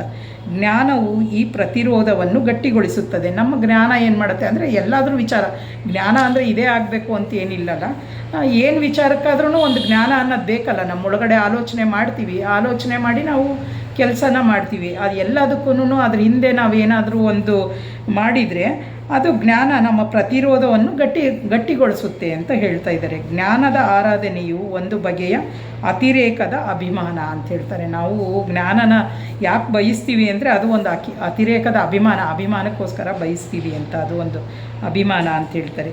ಇದು ಸಂಘರ್ಷವನ್ನು, ಬಾಳಿನ ಕಾರ್ಪಣ್ಯಗಳನ್ನು ನೀಗಿಸುವುದಿಲ್ಲ ಅಂತ ಹೇಳ್ತಾರೆ. ಈ ಜ್ಞಾನ ಏನು ಮಾಡುತ್ತೆ, ನಮ್ಮ ಸಂಘರ್ಷಗಳನ್ನು ಮತ್ತು ಬಾಳಿನ ಕಾರ್ಪಣ್ಯಗಳನ್ನು ನೀಗಿಸುವುದಿಲ್ಲ. ಅಂದರೆ ಯಾವುದನ್ನು ಅದೇನು ಕಮ್ಮಿ ಮಾಡಲ್ಲ. ಅದು ನಮ್ಮ ಜೀವನದಲ್ಲಿ ನಡೀತಾ ಇರೋ ತೊಂದರೆಗಳಾಗಲಿ, ನಾವು ಪಡ್ತಿರೋ ಕಷ್ಟಗಳಾಗಲಿ, ಆಮೇಲೆ ಸಂಘರ್ಷಗಳು ಎಲ್ಲ ಇರುತ್ತಲ್ಲ, ಪ್ರತಿಯೊಂದರಲ್ಲೂ ಅಂದರೆ ನಮ್ಮಲ್ಲಿ ಏನು ಆ ಥರ ಬದಲಾವಣೆ ಏನು ಆಗ್ತಾ ಇಲ್ಲ. ಹಾಗಾಗಿ ಅದನ್ನೇ ಹೇಳ್ತಾರೆ, ಈ ಜ್ಞಾನವು ಸಂಘರ್ಷವನ್ನು, ಬಾಳಿನ ಕಾರ್ಪಣ್ಯಗಳನ್ನು ನೀಗಿಸುವುದಿಲ್ಲ. ಜ್ಞಾನದ ಹೊದಿಕೆಯು ಮುಚ್ಚಿಡುತ್ತದೆ ಅಂತ ಹೇಳ್ತಾರೆ. ಅಂದರೆ ಜ್ಞಾನದ ಹೊದಿಕೆಯಿಂದ ಎಲ್ಲವನ್ನೂ ನಾವು ಮುಚ್ಚಿಬಿಡ್ತೀವಿ ಅಷ್ಟೇನೇ. ಅದೇನು ನಮ್ಮ ತೊಂದರೆಯಿಂದ ಬಿಡುಗಡೆ ಏನು ಮಾಡಲ್ಲ ಅದು ಅಂತ ಹೇಳ್ತಾರೆ. ಹೆಚ್ಚುತ್ತಿರುವ ನಮ್ಮ ಗೊಂದಲ ಹಾಗೂ ಹಂಬಲಗಳಿಂದ ಅದೆಂದೂ ನಮ್ಮನ್ನು ಬಿಡುಗಡೆಗೊಳಿಸಲಾರದು ಅಂತ ಹೇಳ್ತಾರೆ. ಅಂದರೆ ನಮ್ಮನೆ ಅಂದರೆ ನಮ್ಮ ಮನೆ ಒಬ್ಬರ ಮನೆಯಲ್ಲೇ ಆಗಬೇಕಾಗಿಲ್ಲ, ಎಲ್ಲ ಇಡೀ ಜಗತ್ತಿನಲ್ಲಿ ನೋಡ್ತಾ ಇದ್ದೀವಿ. ಎಷ್ಟೊಂದು ಗೊಂದಲ ಇದೆ, ಹಂಬಲ, ನಮ್ಮೊಳಗೂ ಹಂಬಲ, ಆಸೆ ಎಲ್ಲನೂ ಇದೆ ಅಲ್ವಾ, ಹಂಬಲಗಳಿವೆ. ಅದರಿಂದ ಜ್ಞಾನ ಬಿಡುಗಡೆ ಮಾಡಲ್ಲ. ಆ ತಿಳ್ಕೊಂಡಿರೋ ಜ್ಞಾನ ಅನುಷ್ಠಾನಕ್ಕೆ ಬಂದು ಸಾಧನೆ ಆದಾಗ ಮಾತ್ರ ಅದರಿಂದ ಬಿಡುಗಡೆ ಆಗೋಕ್ಕೆ ಸಾಧ್ಯ ಅಂತ ಹೇಳ್ತಾರೆ. ಮನಸ್ಸಿನ ರೀತಿ ನೀತಿಗಳು ಸತ್ಯ ಮತ್ತು ಅದರಿಂದ ಹೊಮ್ಮುವ ಆನಂದದ ಕಡೆಗೆ ನಮ್ಮ ಕೈ ಹಿಡಿದು ನಡೆಸಲಾರವು. ಈ ಜ್ಞಾನ ಏನು ಮಾಡುತ್ತೆ, ಮನಸ್ಸಿನ ರೀತಿ ನೀತಿಗಳು ಅಂದರೆ ಮನಸ್ಸಿನಲ್ಲಿ ಇರೋ ಅಂತಹ ಜ್ಞಾನ ಸತ್ಯ ಮತ್ತು ಅದರಿಂದ ಹೊಮ್ಮುವ ಆನಂದದ ಕಡೆಗೆ ನಮ್ಮ ಕೈ ಹಿಡಿದು ನಡೆಸಲಾರವು. ಅಂದರೆ ಸತ್ಯ ತಿಳ್ಕೊಂಡಾಗ ನಮಗೇನು ಆನಂದ ಆಗುತ್ತೋ, ಬರೀ ಜ್ಞಾನ ತಿಳ್ಕೊಂಡ್ರೆ ಅಷ್ಟೇನೇ ಅದನ್ನು ಕೈ ಹಿಡಿದು ಅದ್ರ ಕಡೆಗೆ ನಡೆಸಲ್ಲ ಅಂತ ಹೇಳ್ತಾ ಇದ್ದಾರೆ. ಅಂದರೆ ಜ್ಞಾನ ಅನ್ನೋದು ಒಂದು ಕೈಮರವಾಗಿ ಅದು ಕೆಲಸ ಮಾಡುತ್ತೆ. ಅದನ್ನು ತಿಳ್ಕೊಂಡು ನಾವು ಏನು ಪ್ರಯತ್ನ ಮಾಡ್ತೀವೋ ಮಾಡಿಬಿಟ್ಟು ನಮ್ಮ ಜೀವನದಲ್ಲಿ ನಾವು ಒಳ್ಳೆಯದನ್ನೆಲ್ಲ ಅಳವಡಿಸ್ಕೊಂಡು ಆ ದೈವಿ ಚೈತನ್ಯ, ದೈವಿ ನಿಯಮ ಅನ್ನೋದು ಏನಿದೆ ಅದು ಹೇಳಿದ ರೀತಿಯೊಳಗೆ ನಾವು ಅನುಷ್ಠಾನ ಮಾಡಿದಾಗ ಮಾತ್ರ ನಮ್ಮೊಳಗಡೆ ಆ ಬದಲಾವಣೆ ಆಗೋಕ್ಕೆ ಸಾಧ್ಯ ಮತ್ತು ಸತ್ಯದ ಆನಂದನ ಪಡೆಯೋಕ್ಕೆ ಸಾಧ್ಯ ಅಂತ ಹೇಳ್ತಾರೆ. ತಿಳಿಯುವುದು ಎಂದರೆ ಅಜ್ಞಾತವನ್ನು ನಿರಾಕರಿಸುವುದು ಎಂದರ್ಥ ಅಂತ ಹೇಳ್ತಾರೆ. ನಾವೇನು ಜ್ಞಾನ ತಿಳ್ಕೊಳ್ತೀವಿ ಅಂತ ಅಂತಿದ್ದೀವೋ ಅದನ್ನು ಬರೀ ನಾವು ತಿಳ್ಕೊಂಡು ಸುಮ್ಮನೆ ಆದರೆ ಮನಸ್ಸಿಗೆ ಮೀರಿದ್ದು, ಮನಸ್ಸಿಗೆ ಅತೀತವಾದ ಜ್ಞಾನ ಏನಿದೆಯೋ ಅದರಿಂದ ನಾವು ಅಂದರೆ ದೂರ ಸರಿತೀವಿ ಅಂತ. ಅಜ್ಞಾತವನ್ನು ನಿರಾಕರಿಸುವುದು ಎಂದರ್ಥ ಅಂತ ಹೇಳ್ತಾರೆ. ಅಂದರೆ ಬರೀ ಜ್ಞಾನ ಅಷ್ಟು ಇದು ಮಾಡಲ್ಲ, ಆ ಜ್ಞಾನ ತಿಳ್ಕೊಳ್ಳಿ. ನಾವು ತಿಳ್ಕೊಂಡು ಸುಮ್ಮನೆ ಆಗ್ತಿದ್ದೀವಲ್ಲ ಅಷ್ಟಕ್ಕೆ ನಿಲ್ಲಬೇಡಿ. ನೀವು ಆ ಜ್ಞಾನನ ತಿಳ್ಕೊಂಡು ಅದೇನು ತಿಳ್ಕೊಳ್ತಾ ಇದ್ದೀರೋ ಅದನ್ನು ಅನುಷ್ಠಾನಕ್ಕೆ ತೊಗೊಂಬಂದು ಅದು ಆಚರಣೆಯಲ್ಲಿ ತಂದು ಆ ರೀತಿ ನಡ್ಕೊಳ್ಳೋ ಪ್ರಯತ್ನ ಮಾಡಿದಾಗ ಖಂಡಿತ ಅದು ಇದಕ್ಕೆ ಅಜ್ಞಾತದ ಇದಕ್ಕೆ ಮನಸ್ಸಿಗೆ ಮೀರಿದ ಸ್ಥಿತಿಗೆ ಕರ್ಕೊಂಡು ಹೋಗುತ್ತೆ ಅನ್ನೋದನ್ನು ಈ ಅಧ್ಯಾಯದಲ್ಲಿ ಹೇಳಿದ್ದಾರೆ. ಜ್ಞಾನ ಅನ್ನೋ ಅಧ್ಯಾಯದಲ್ಲಿ ಇಷ್ಟರ ಬಗ್ಗೆ ಹೇಳಿದ್ದಾರೆ. ನನಗಿಷ್ಟ ಅರ್ಥ ಆಯಿತು. ಜ್ಯೋತಿಯವರೇನಾದ್ರು ಅದ್ರ ಬಗ್ಗೆ